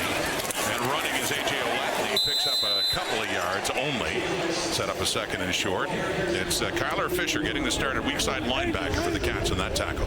Fisher does a good job breaking off as the guard's trying to get up to him. The guard and tackle, they're trying to work up to him. And he does a good job fighting off this and scraping over the top, pushing off, and getting A.J. as A.J. bounces it outside. Trevor Harris, his first 9 passes, 5 for 9, 59 yards and a pick. Since he's 3 for 3 coming into the second half, 88 yards and 2 touchdowns. Throwing again here in a 2nd and 8. That is caught by Alette. Another touch for big 45, A.J. Alette, and a first down, 2 up near midfield about the Rider 53. I learned something this week from Trevor Harris, a term he likes to call twig. He always talks about it. It's like, take what is given to you. And that means, hey, if everybody plays off and drops everybody out, as this expansion just shows up in the zone, I'm taking the back underneath. Even though it's 2nd and 8, I'm going to get it. As everybody's expanded, the back should be able to get me in a first down. That's why he's been so good his career, taking the underneath throws, not forcing the defense. From the 53 and a first down and back to Ouellette again. Third straight touch for him as he works it down to the Hamilton 50.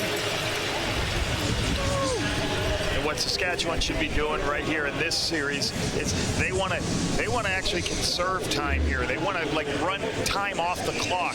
They want to let this clock go all the way down because when they're into the wind, they want to make sure that they take all the time off. Don't give Hamilton any opportunities with the wind at their back. So have a long touchdown drive here.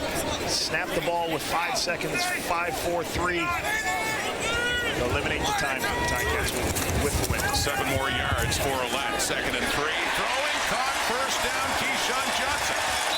Inside the 35, working it down close to the Ticat 50. Here come the Riders quickly to open up the second half, looking to build in that 13-point lead.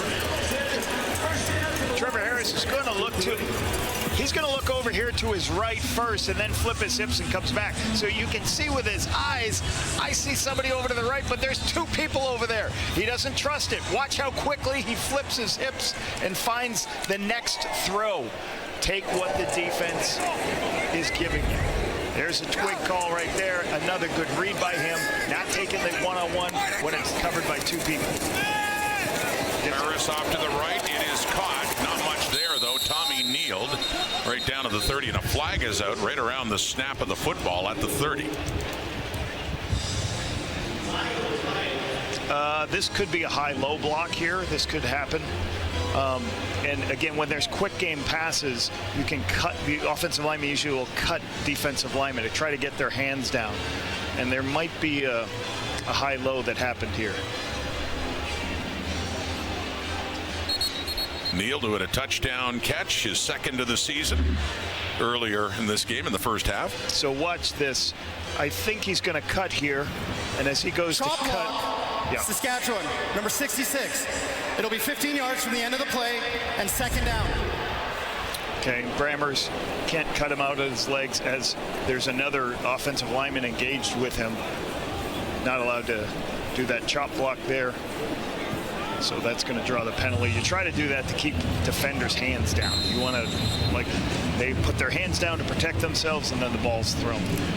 2nd-year rider Jacob Bramer, and that's 15 back to the 45 of the Ticats now. A 13-point lead on the 2nd and 25 for Trevor Harris and the Roughriders. Sets up a screen to Ouellette. Lots of room ahead and tries to pull his way back. Doesn't get quite the penalty yardage back inside the 35. And so with that, we got a 3rd down coming up. They worked it closer for a field goal try coming up here for Brett Lother, who the other way hit a 59-yarder at the end of the first half. Patience is key on screens. You have 1 player out as a kick player. 1 player is an alley player. The running back's going to follow behind those 2. AJ has good patience, get the yardage. It's a good safe call, put themselves in field goal range into the wind. Against the wind, and this will be a 42-yard try. That's where Joe Couch will put it down. Lother did miss to the right in a 28-yard try, going the same way back in the first quarter. So 1 for 2 on the afternoon and looking to make it a 16-point lead. Gets that one up. And no, misses that one again. So missing twice going in that direction, and the Ticats do give up a point. So it's a mixed bag for Brett Lother on the day, as he's had a couple of misses, including that one again to the right, and made a 59-yarder. 1 more point on the board. Cat fan in this sea of green and white at Mosaic, but there is one little message for Bo Levi Mitchell, wanting to get his number 19 jersey signed, and Bo complies right there pregame. In hostile territory.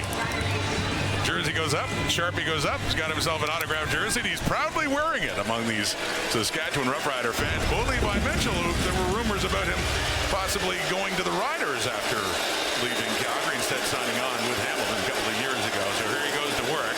They are down 20-6. Greg Bell back to him.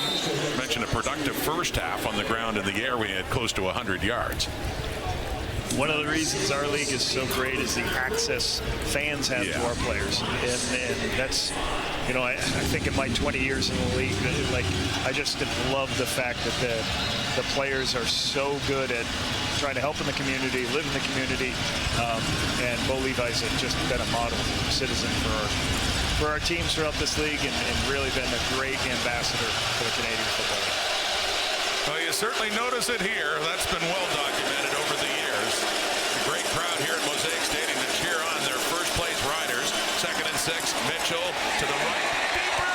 And the closest to it, Devon Campbell, who had an interception the last time out off Mitchell. And that one he can't touch, but he was the closest, and it sails out of bounds. And it's a 3rd down again coming up here for Hamilton. He's going to run a deep comeback. But the problem is Devon Campbell's underneath that deep comeback, so it really forces you on the outside to throw it nice and high to a spot. Campbell's there to get a piece of it.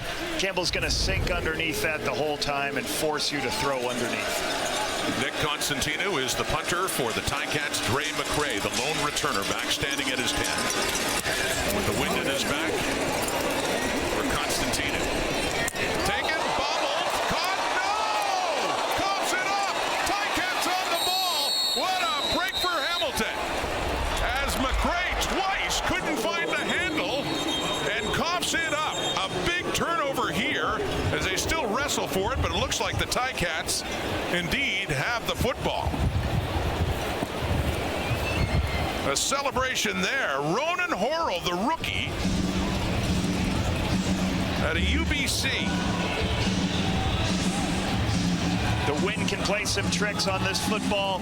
It kind of bounces off its pad level. You want to try to keep it off your pads and catch it in a basket between your elbows, but it's off a little bit. Harrow and company are in there. Good timing, good hit. Great recovery. This is a huge play for the Ticats special teams. Ronan Horrell, just drafted in 2025, inserted into the Hamilton lineup.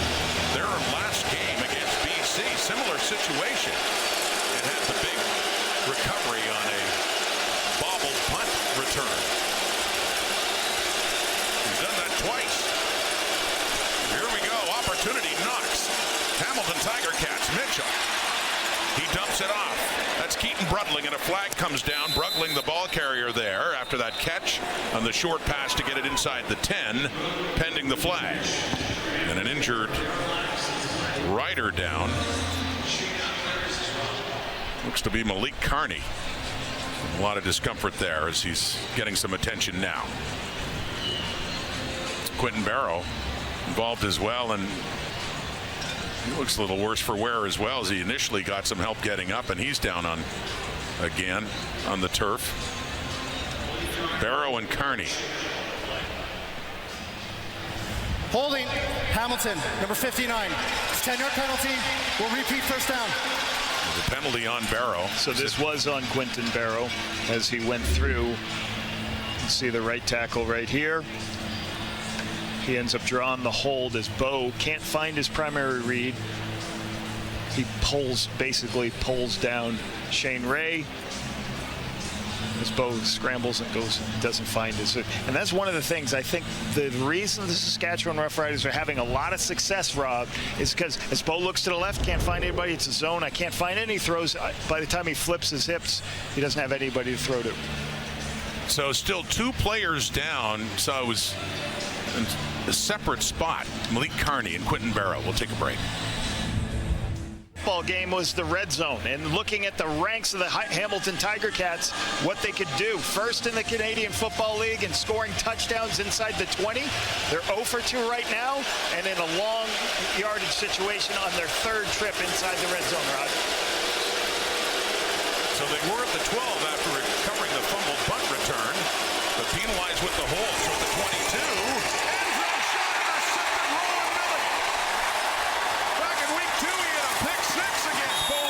And the Ticats, Milligan with the interception to snuff out any chance for points for the Ticats with his 3rd interception of the season. You got to know where Roland Milligan is, and when you try to force balls into Kenny Lawler, it's really not Milligan's play here. It's the play of the underneath linebackers, because as you see Allen and Thurman there, you've got to throw it over those linebackers. He's trying to throw it to a spot to Lawler, but it's just it's hard to throw between two defenders, so the ball ends up high. You see Thurman there, Allen there, so ball's high. You're trying to throw it to your big guy. It gets a little too high, maybe the wind takes it.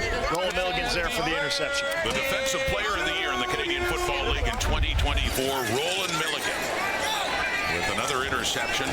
Mentioned third of the season, second one against the Cats this season. So Harris going to work with Robustelli, takes that one and manages to work to get about 7-8 yards. But it looked like initially he might not get anything, and spinning out, driving through, kept going, and now it's a 2nd and short for the Riders. Mac Bannatyne running down to help get involved in this. This was an interesting play. There's Milligan. What do we got? Happy birthday, Roland Milligan. Happy birthday to Milligan. What are we going to celebrate?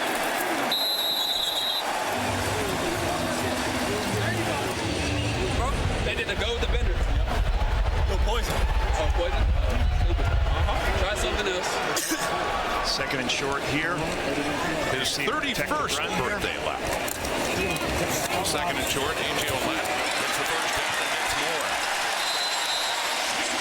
Tyler Fisher on him, but carries him for a couple of extra yards up across the 35. 2nd and short, bring a couple extra people in to help on the edges. But then Roland Milligan,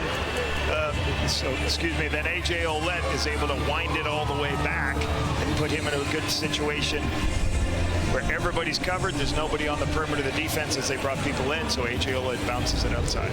The ball nosing up to about the 36 of the Riders, in control right now. They have a 2-touchdown lead, and they have the football, getting the turnover after near disaster after that punt before in the return. That's Olette again, and they have him wrapped up. Destin Talbert in there, and so is Philip Osai. And this is, Hamilton in the third quarter, they said, hey, we want the wind. And then the critical thing that can't happen to them, they have 2 turnovers when they've got the wind at their back, when they're supposed to get the best yardage when they have to punt, the best punt returns, and be able to throw the ball with the wind. So it'll be tough to overcome with the 2 turnovers in the third quarter. Hard count Harris here, 2nd and 8 from the Saskatchewan 38.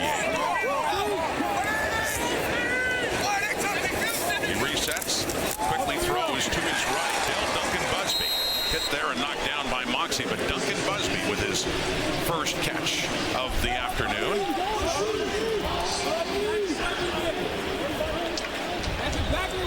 And Moxie is now slow to get up.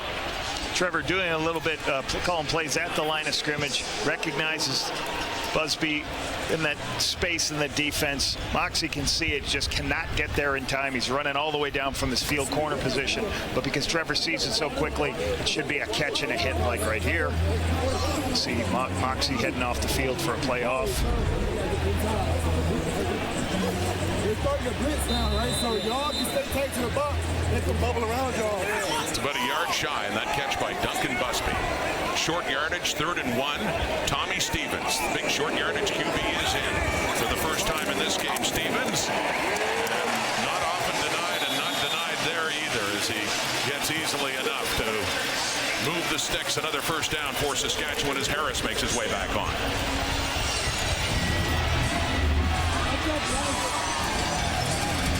Big advantage for Saskatchewan bringing Tommy Stevens in from Calgary. Short yardage last year was a difficult process for them on 3rd and 1 short yards to get Tommy Stevens in the building. He's a veteran. He's done it for a number of years in his time in Calgary. Big physical football player. You don't want Trevor Harris to take those hits. It's been a good find in the offseason for GM Jeremy O'Day. First down, quickly to the left. Inside the Ticat 50, that is Joe Robustelli with the catch. Keep moving down, Robustelli. Watch how fast he makes this decision. He sees pre-snap that this one-on-one situation. He sees everybody in the box to play the run. Just a token fake, and I'm going to throw it outside, let Robustelli run with it. His eyes are great in this game, seeing what the defense is given and the one-on-one matchups on the outside when they have run plays called. Inside the Ticat 50 now. And quickly, Harris. Low pass, and it is caught. Just a couple of yards down the field. That's Keyshawn Johnson coming back to the football. 2-yard pickup and a 2nd and 8 coming up. Throw on the outside, you see Hauser is trying to get there. It's a great catch by Keyshawn. Gain of 2. One of the better 2-yard catches you might see. That's a pretty good snag. Hauser could have picked it off, man. For a 2-yard highlight. Well, we've seen Hauser intercept passes before. Did last week. Here's Harris again. 2nd and 7. Doesn't do it often, but does it effectively there. Trevor Harris, who has in his long career had over 1,000 yards rushing, spanning over 13 seasons, but gets enough for the first down and inside the 40. Open a huge seam as he's climbing. He's still trying to find somebody to throw to. Then he sees everybody's locked onto receivers. So, all right, I can run for this first down myself. Not a lot of mistakes come from Trevor Harris. That's why this team's first in the CFL with the fewest giveaways. They don't turn the ball over offensively. And when you do that, you can win a lot of football games when your defense plays like the Riders do. Lo and behold, he's 16 for 20 for 220 now, Trevor Harris. Throwing again. Keyshawn Johnson down to the 20. And another first down. And this Rider offense is really starting to click. Run pictures, a lot of eye distractions, okay? And then send players in the middle of the field. So you have a lot of players running in and out, and then you send a guy on a slant. You see the linebackers biting up, playing the run play because all the eye distraction inside gives Trevor the throw underneath. Well, came in at 70, just over 75% completion percentage. And he's over that now, 17 of 21. That 11 straight games of at least 70%, which is a Rider record. Back to Ouellette. They put it back on the ground, and he just keeps pushing down, trying to get to about the 15 on that first down play. You can see Mark Mueller here is calling a game of, like, we're going to make sure we keep running the football. And when we keep running the football, that's going to give us those opportunities to fake this in stomach, put the ball in the running back stomach and throw this, get the linebackers bite up and throw right behind him. A.J. Ouellette, that's a 3-yard gain. A.J. falls forward all the way to make him the 2nd and medium. Mark Mueller calling a good game and keeping the ball away from the Ticats when the Ticats have the wind. Real important. From the Hamilton 16, first trip to the red zone. Saskatchewan, Joe Robustelli. And the 3rd touchdown pass thrown by Trevor Harris today.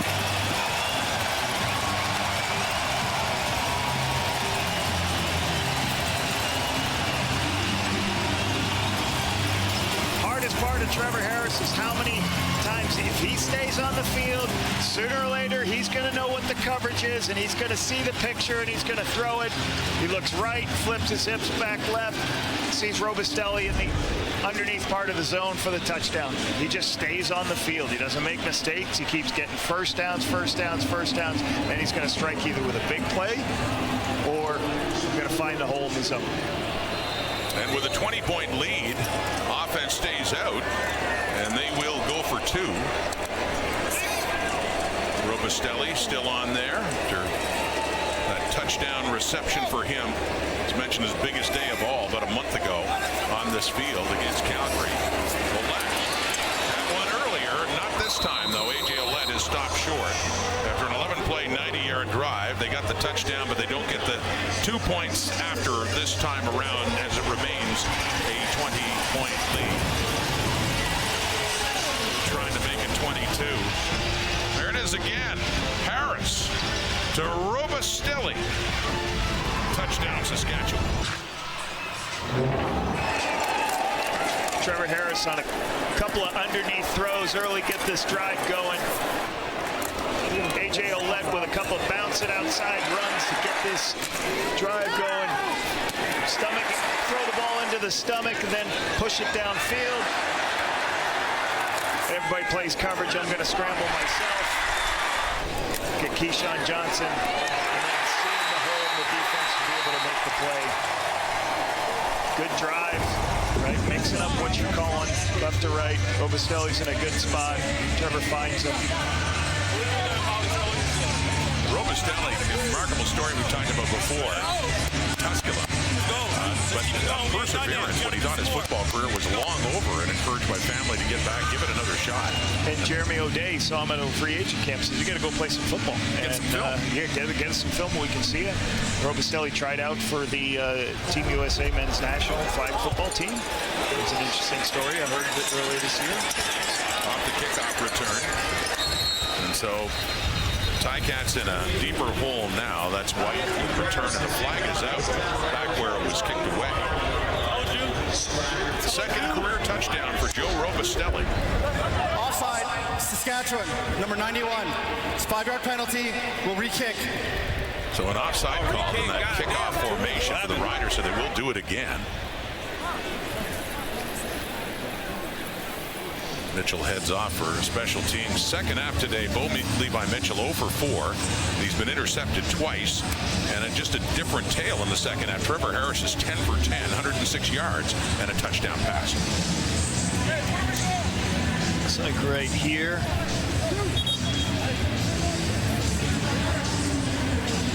Way offsides right there, right outside the 30-yard, 35-yard line.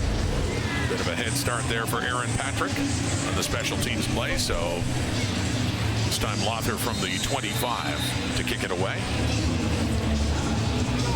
Riders trying to improve to 8-1. Moxie back for the kick as well. And they've been perfect against Eastern teams. They've beaten all 4 Eastern teams coming into this. They try to make it 5-0 against the East. Gets hung up in that breeze. Really see how it was as White gets it, and it's a few more yards, so worthwhile for Hamilton to have a good place to start right now across the 45. You won't be able to see this early on, but basically Trevor's looking this way, and as you see linebackers dropping this way, you have a little hitch, and then somebody coming behind that hitch. And he flips his hips quickly. He says, I don't like that picture. Watch him flip his hips and sees Robustelli behind the hitch. What I call a hitch bang, pulls the defender out, opens up Robustelli. Great vision by Trevor. Bo Levi Mitchell in a 20-point hole, completes that pass. First one of the second half. That's caught by Shamar Bridges, his first catch of this game. Gets it to the 52 of the Ticats, and a second and short coming up. As the Devon Campbell goes up high. As Devon Campbell goes up high, you just take the throw on the outside. Everybody stays inside, throw outside, take the shot. Good location by Bo. As they continue to keep driving. They don't have many plays. It's the last plays with the win. In shotgun on second down and short. And the throw. Last play in the corner. It is caught. Tim White, first down inside the Rider 50. So something for the Ticats to start the fourth quarter. A little bit of momentum here. They need something. It's been the Roughriders taking over, especially here in the second half. And Mitchell taking a beating back there and slow to get up. They have work to do. Down 20 to start the fourth. Numbers at this point don't necessarily tell the tale of what the Rider defense has been doing to Bo Levi Mitchell and that Hamilton offense, Lapo. We started this day saying, hey, we got the top 2 offenses in the Canadian Football League coming in. I think this is second-ranked defense in the CFL for the Riders had something to say about that. And, you know, Bo's 12 of 20 right now. You saw 149 yards passing, 2 interceptions. They just have not been in the rhythm they normally are. They've been a great fourth quarter team. They've just got to be able to do that into the win, so that'll be interesting. We had an interesting conversation with Corey Mace, an old D lineman himself in his Calgary Stampeder days, and coached the position as well, of course, about his veteran defensive line and the job that they've been doing. And there's rotation players too, Hava Baldonado and Caleb Sanders, but the others as well, putting a lot of heat on Bo Levi Mitchell today as he gets rid of that one. The heat was coming your point is well taken on the defensive line having multiple players. There's 9 players on the roster, Rod, for defensive linemen. So they like to rotate, keep guys fresh, have a bunch of different guys rotating through. Great recognition of the screen pass right here. They run out, make a play on the screen pass, it's got to be thrown away. So they are dialed in this game and understand what's happening. Well, we had a great chat with Corey, just about as you alluded to earlier, the trust he has in a veteran defensive line, and even letting them call the play. Sometimes how do they kind of trust up front? You got movement there by Shane Ray. Just a free play here from Mitchell. Bumps into his man, and he gets on the run. And Mitchell gets a little escort out of bounds and right around the first down marker, and what appeared to be a flag against Saskatchewan. Yeah, it looked like Shane Ray jumped, and that's what your point. He talked about, I have a veteran unit, so sometimes I'm going to call it a choice, and I'm going to give the defensive linemen, they make the defensive line stunt, how they align based on what the coaches have told them this week. Hey, if you see the back align to your side, Offside, I want you... Saskatchewan, number 5. Penalties declined. First down, Hamilton. They're going to say, I want you to, if the back's aligned to your side, let's run a stunt over here. And he trusts his guys. You can see Shane Ray right here over the ball.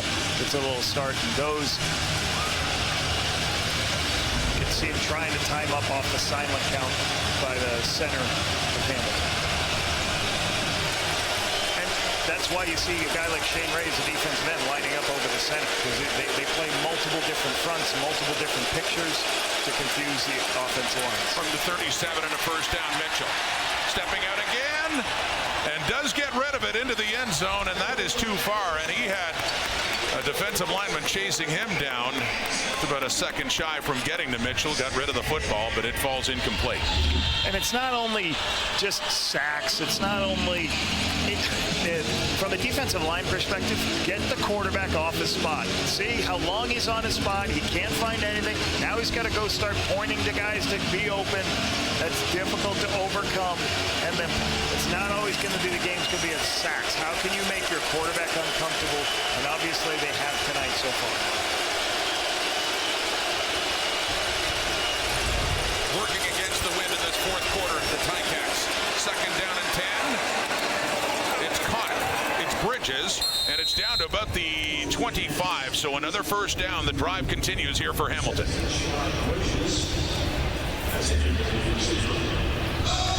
Jameer Thurman, you're going to see all come blitz also, so you have multiple players coming.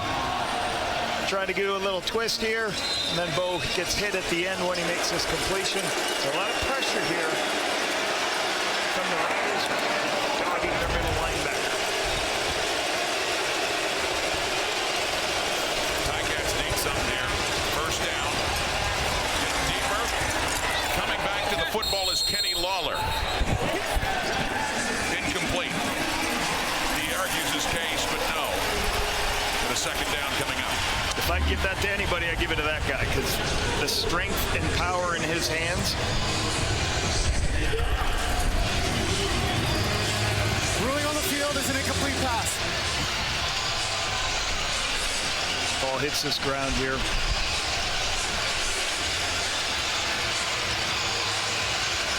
Well, he's been involved in a lot of plays, Lapo, this season where you'd think it would have to be the laws of nature incomplete, and somehow he manages to catch it. Not that time. 2 catches, 38 yards right now.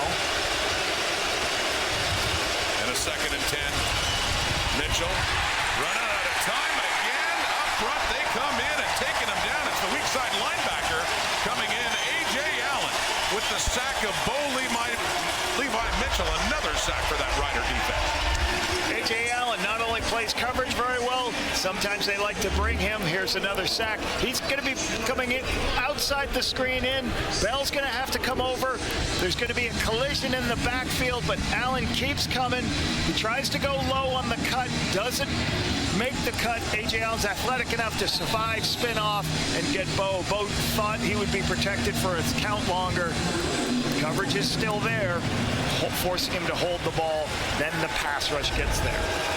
Mark Leahy was on to attempt a 38-yarder, but bear in mind, this is against the wind. It's been a factor, but not there. Beautiful kick there by Leahy, 3 for 3. So it's points, their first points of the the second half, but still they are down by 17. Another good work there by the Saskatchewan Roughriders defense. Fourth quarter. We want to give another shout out to Hamilton Tiger Cats general manager Ted Gavaya, who can't be at this game as he continues his cancer battle. You see the sticker, the guitar, a tribute by the team for Team Ted, thinking of Ted Gavaya and wishing him the very best. And you look at Kenny Lawler there, one of the players that Ted Gavaya brought in this in his first year as a GM of the Cats. Drew Olatarski, a number of players that came onto this roster from his time in Winnipeg, a very great personnel person in our league. We're thinking of you, Ted. Love you and hope you're doing well. All of us thinking of you, Ted. Trevor Harris throws again, intended for Keyshawn Johnson, falls incomplete. A rare incompletion, especially in the second half for Trevor Harris, who had been perfect. He's 18 of 23 on that play, but their high completion percentage, that last play notwithstanding.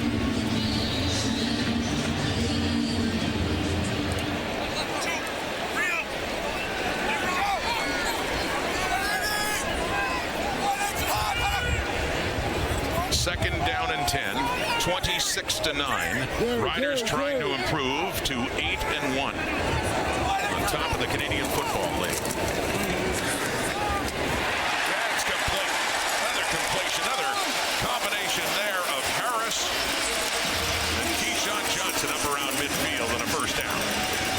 His ability to check left. He starts looking to his left on this play. I know the throw's going to be over here as we've got it drawn up to the right-hand side.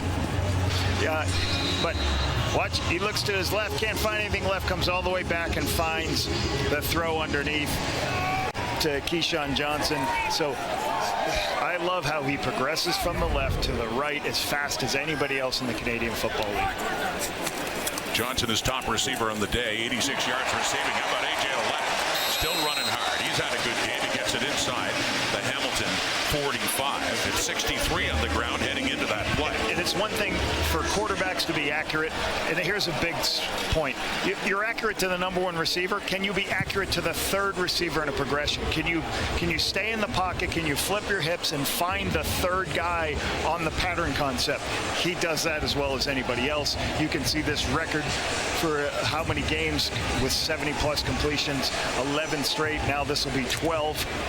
Just a phenomenal career. And like I said at the top of the show, he's got a deep ball throw. It's not all underneath checkdowns and screen passes. He will push the ball downfield, especially this season. Well over 70% now. If he keeps this up, do it again over 70, over 75%. Ouellette again. And he pushes and shoves his way, breaking the first contact and down inside the 40. As Riders, that big lead, keep pushing their way down the field. They are going to keep extra linemen in. They're going to continue to hand the ball to A.J. They're going to try to run this clock as much as they can with this big lead and the wind at their back. 84 yards rushing for A.J. Ouellette to go along with 33 through the air for him.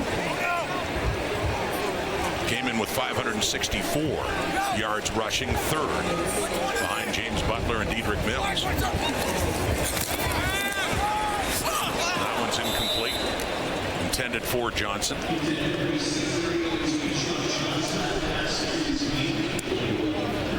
Their receiving yardage leader coming into this game. Takes a hit on this few errant throws. Zach Fry gets beat on the inside by Casey Sales. It's actually the combination, two big play receivers the Riders have in Johnson and Dante Myers. Actually the same total leading the way for Saskatchewan at 565 coming in. Myers has 76 yards receiving and a touchdown, a 58-yarder, and Johnson now 6 catches, 86 yards, but a field goal try for Lawler. Oh, just rings that off the upright, this time kicking it with the wind, so it's been a tough afternoon for Brett Lawler with a 59-yard make at the end of the half. Tricks on everybody. But yeah, you could tell. It is a tough one for the kickers with the wind swirling around as well here at Mosaic Stadium in Regina. to talk about the wind in Hamilton, which can be a big factor. The wind here at Mosaic, as you can see in a day like today, certainly can as well. Hard to figure out, Brett. Definitely hard. And when I talked to Lothar before the games, he just told me it's brutal out there. Specifically did point to the uprights near Pill Country, but we just saw it the other way. He also had that miss, but it also helped him before the half with that longest field goal of his career. Talked to Leggio as well, and I asked him just how brutal is it out there, and he said for me or for everyone. Now guys, I know you can relate. It's also wreaking havoc on my hair out here today.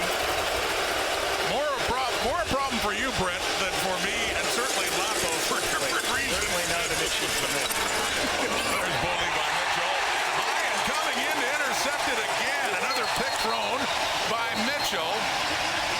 Nelson Lacombo, the safety, coming in as that one went high. It sailed over. We'll see if this is going to be a catch or not. It's really close. They're conferring now on whether or not he caught this ball. It's getting more pressure on the inside, trying to clean it up. The ball's a little high. I don't think this is going to come down as a catch. Another look. Lacombo. I don't think not a catch. Call that a catch. His hands around it. After automatic review by the command center, it is an incomplete pass. It'll be second down. He said command center. I'm just picking on anybody because I said command center one game like 3 times. Replay center took a look at it. Said it was incomplete. Well, it's a transition in process. Takes reps. Takes reps. Well, I mean, I'm a high rep guy, Rob. It was the command center Lapo for a while. For a long time. Old habits die hard, and it's replay center now. But they don't really command anything. They just replay things. That's why they're changing the name. So up to 30 now, second and 10. To that incomplete pass for Mitchell. Off to the right. That is caught by Bridges. He turns it up, and he has enough for a first down up across the 40. Bridge on the outside. Easy throws.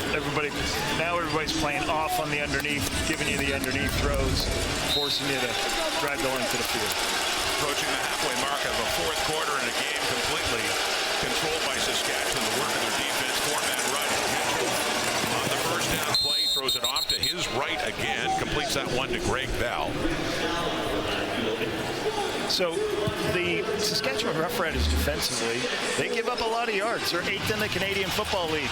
So you see another throw here, underneath throw. Why? Because they're playing off on everybody else. 306 yards they give up a game, 8th in the CFL.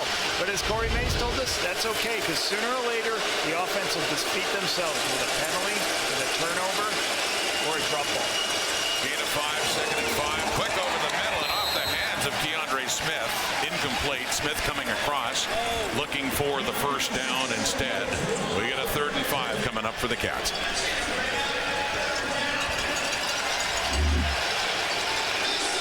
As he comes back to the middle of the field, there's pressure underneath. Bo's trying to get it real quickly. DeAndre just doesn't see the ball quickly. Sees Allen right there. Just a little fast for him. Didn't be able to make the catch. Well, it's 3rd and 5, a 3-down territory now, even with over 7 minutes to go in a 17-point game. That kind of afternoon for the Hamilton Tiger Cats offense. Just hard generating points, going against the wind. Here we go, 3rd down. Longer throw, caught, first down. So it pays off. It's Kenny Lawler with it. As Marcus Hardwick is out arguing that one. Trying to be an official. So Lawler gets inside and then works away from Campbell, who's the low zone player. And Campbell doesn't get enough depth.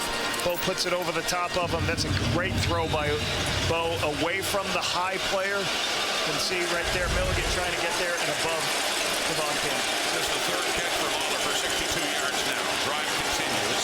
Mitchell flushed out. Throws. Coming back. No. Incomplete. Intended there for Tim White.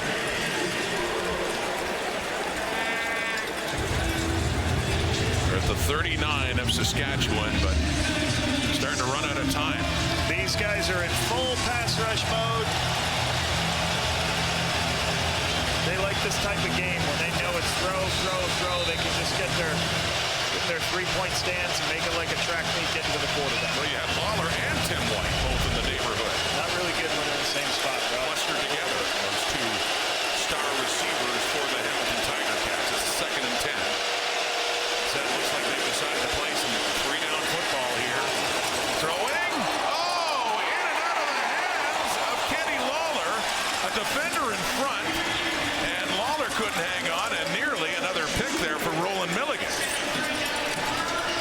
Ticats got to get some throws downfield with the score is. So you see Bo, normally you probably check this down, but he's trying to throw over the top of Allen and underneath Milligan, I'm sorry. And that was the same play that happened earlier that was interception. Same throw was high from the one that Milligan got. They got to keep making some plays. That's why he's forcing some of these throws. There's a banana guy, Rob. There's another banana. Bananas, melons, cheering on. 3rd down and 10. Mitchell, the throw, the catch inside the 25. That is enough for the first down for Hamilton. You can see what I mean about 1, 2, 3, 4, 5. This has been the game plan. 5 guys are going to force the offensive line to be in one-on-one situations, and they hope we're going to be able to win. They are going to avoid a zone area or two, but they expect to beat the Ticats O-line and with one of their one-on-ones from their defensive line. No end. Hamilton. 5-yard penalty. Will repeat 3rd down.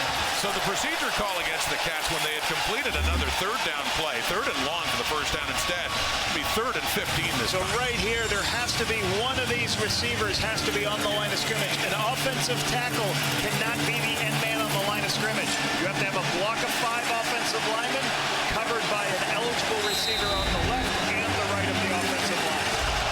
The miscommunication there gets this crowd going.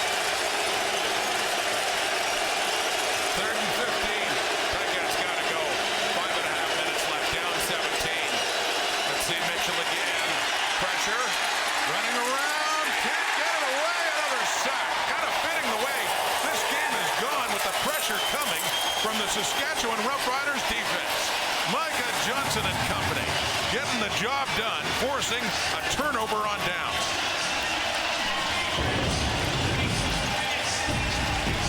Mitchell just didn't have time. Big Micah Johnson made sure of that. There were 12 Grey Cup babies born. If you look at all these babies in there with their prospective parents and everything, my daughter was one of them. There's Peyton Lapalisse, that was 18 years ago. All these 12 kids are going to college next week, Rod. How crazy. My daughter is going to Queen's University. Jeremy O'Day, his daughter, Alyssa was in that picture. She's going to U of R. We had Flick, McCullough, O'Day, Makowski, Val St. Germain, Schultz, Hughes, and Crandall.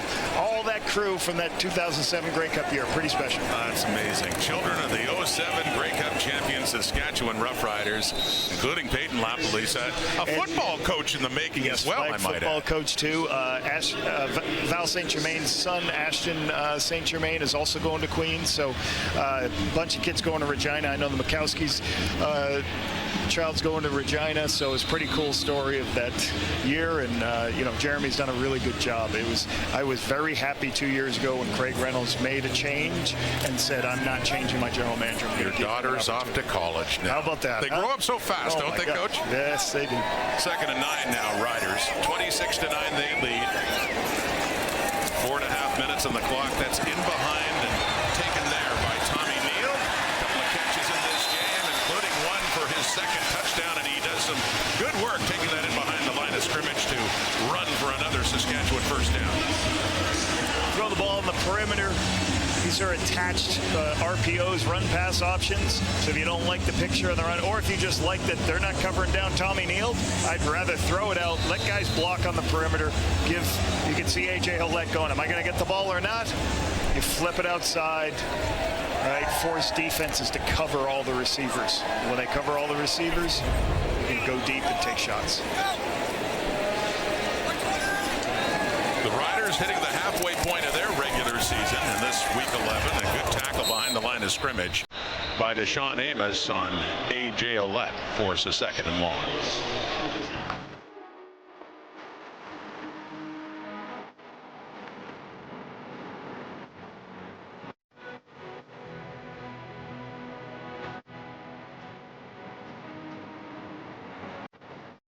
So mentioning they make Timer, the turn. please reset the clock to 3 minutes, 39 seconds. 3 minutes, 39 seconds. We have a timeout, Hamilton. And the Riders, as mentioned, looking to improve to 8-1 on top of the CFL. Their only loss to the Calgary Stampeders 5 weeks ago. Calgary having the bye this week, but interesting, Winnipeg beating Ottawa. Bombers get to 5-4. And with Hamilton, barring a big comeback in the final few minutes, facing 6-4 with the Alouettes coming up trying to match them again atop the East Division, with Montreal taking on the Lions later today. And I believe the Calgary Stampeders host these Roughriders. Big one, yeah. So this should be very interesting down the stretch. This is a very good showing once again by this defensive unit. You're going to win a lot of football games when you get takeaways just like this. This team didn't get as many takeaways early in the season. Last couple weeks, building it up. Ticats trying to time up the blitz as Trevor Harris changes the call again. 5 left in the play clock here. The Hamilton 51. And the whistle blows. Timeout, Saskatchewan. Harris not liking what he saw, tried to switch things up, but just not enough time.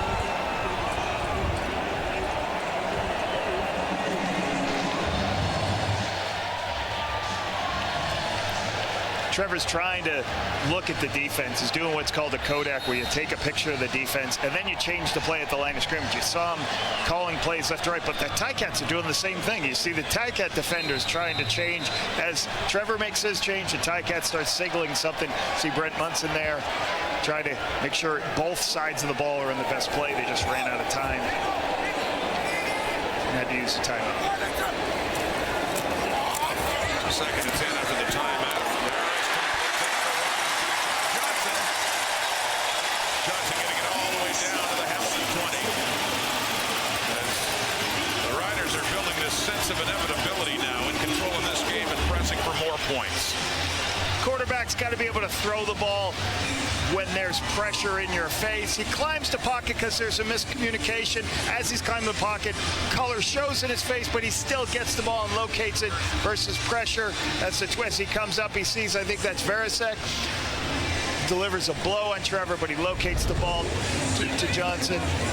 And he did come out, Lapo, so Jake Mayer has come in. Take him out for a couple plays. Mayer, the former Stampeders quarterback who had 1 start in a victory in their first one of the year against BC back in week 4. Mayer with experience, handing off to A.J. Ouellette there in that first down play. As the warning is given, 2:42 on the clock. This is the official 3-minute warning. Trevor Harris not happy to be taken out of this game, but his team, they're in control right now. He's pulled from the game, a little upset at first, but then hugging it out with his head coach. And given the way this game has gone, you don't want to take a chance of getting your #1 quarterback hurt. Well, Hamilton's trying to get back in the game. You've seen him take a couple of hits. There's been some pressures. You're going to get pressures from Hamilton trying to get a stop. So it's very highly unlikely Hamilton comes back. Get your starter out. Well, and we saw Jake Mayer for a play. Now it's Tommy Stevens, third in the depth. We're used to short yardage as he does what he does very well. Puts his head down and he runs. Well, I think Tommy Stevens gives you an element. You can put him in and run. You increase a huge, like you just saw right there. There was a designed quarterback run, so now he can create so much more offense than Jake Mayer can when you're trying to run the ball and close this game out. So that's, I think, why Tommy Stevens will get this play at the end. That's a designed quarterback keeper after a fake on one direction. So that's what I think is in Mark Mueller, offense coordinator's mind. Because I'll tell you, Mark Mueller's done a really good job in his second year as offense coordinator with this team. And Trevor Harris spoke so highly of him, and that, you know, I had a lot of experience in a lot of things. Mark Mueller was open to some of the things I've done before, as well as things Mark wanted to put in place. Tommy Stevens, short yardage. He's used to that. He works it down about the 10. Looks like enough for, yes it is, another first down for Saskatchewan. You don't ever want your quarterback to take too many hits, but if ever there's a QB that looks like he can stand the hits, it's big Tommy Stevens. Yeah, when you're that big, you can.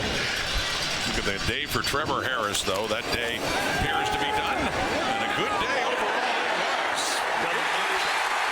19 to 25, 76%, 260. 3 TDs. Again, vision, sure he's getting the ball out of his hand quickly and keeping his offense on the field. That's one thing he always talks about. Our defense has got to be fresh because I got to keep them. I got to keep this high-powered Ticats offense. You saw talk about this week. I wanted to keep Bo Levi Mitchell and this high-powered offense off the field. So I got to keep my first downs, keep making plays. Started a little tough for him. The Ticats got him on a couple blitzes and a couple pictures, but settled down and made his plays. Those burns for Trevor Harris on the field turf and getting attention. Open wounds there, but for Tommy Stevens, chance to get some action that isn't just short yardage, although they are working their way down awfully close to that. Inside the 10.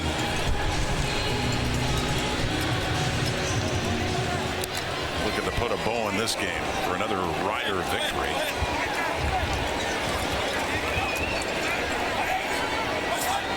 The Hamilton 7, a 2nd and 7. Caught by Keyshawn Johnson.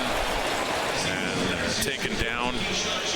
Nice tackle by Talbot there. This difficult tackle out in space. Trying to show a heavy run look. Talbot's out there to make the tackle. You mentioned the big showdown for the Riders next week against the only team that has beaten them this season, the Calgary Stampeders. That's at McMahon next week. And Trevor played great the first time they played. You know what? It was his amazing best game. It was his best passing day. That's right. 425. It was their worst rushing day for A.J. Ouellette by far. And that was the one that was delayed because of the air quality by a day with the Stampeders coming up with that win. Lothar, the field goal attempt. A tough one for Brett Lothar, but gets that one through.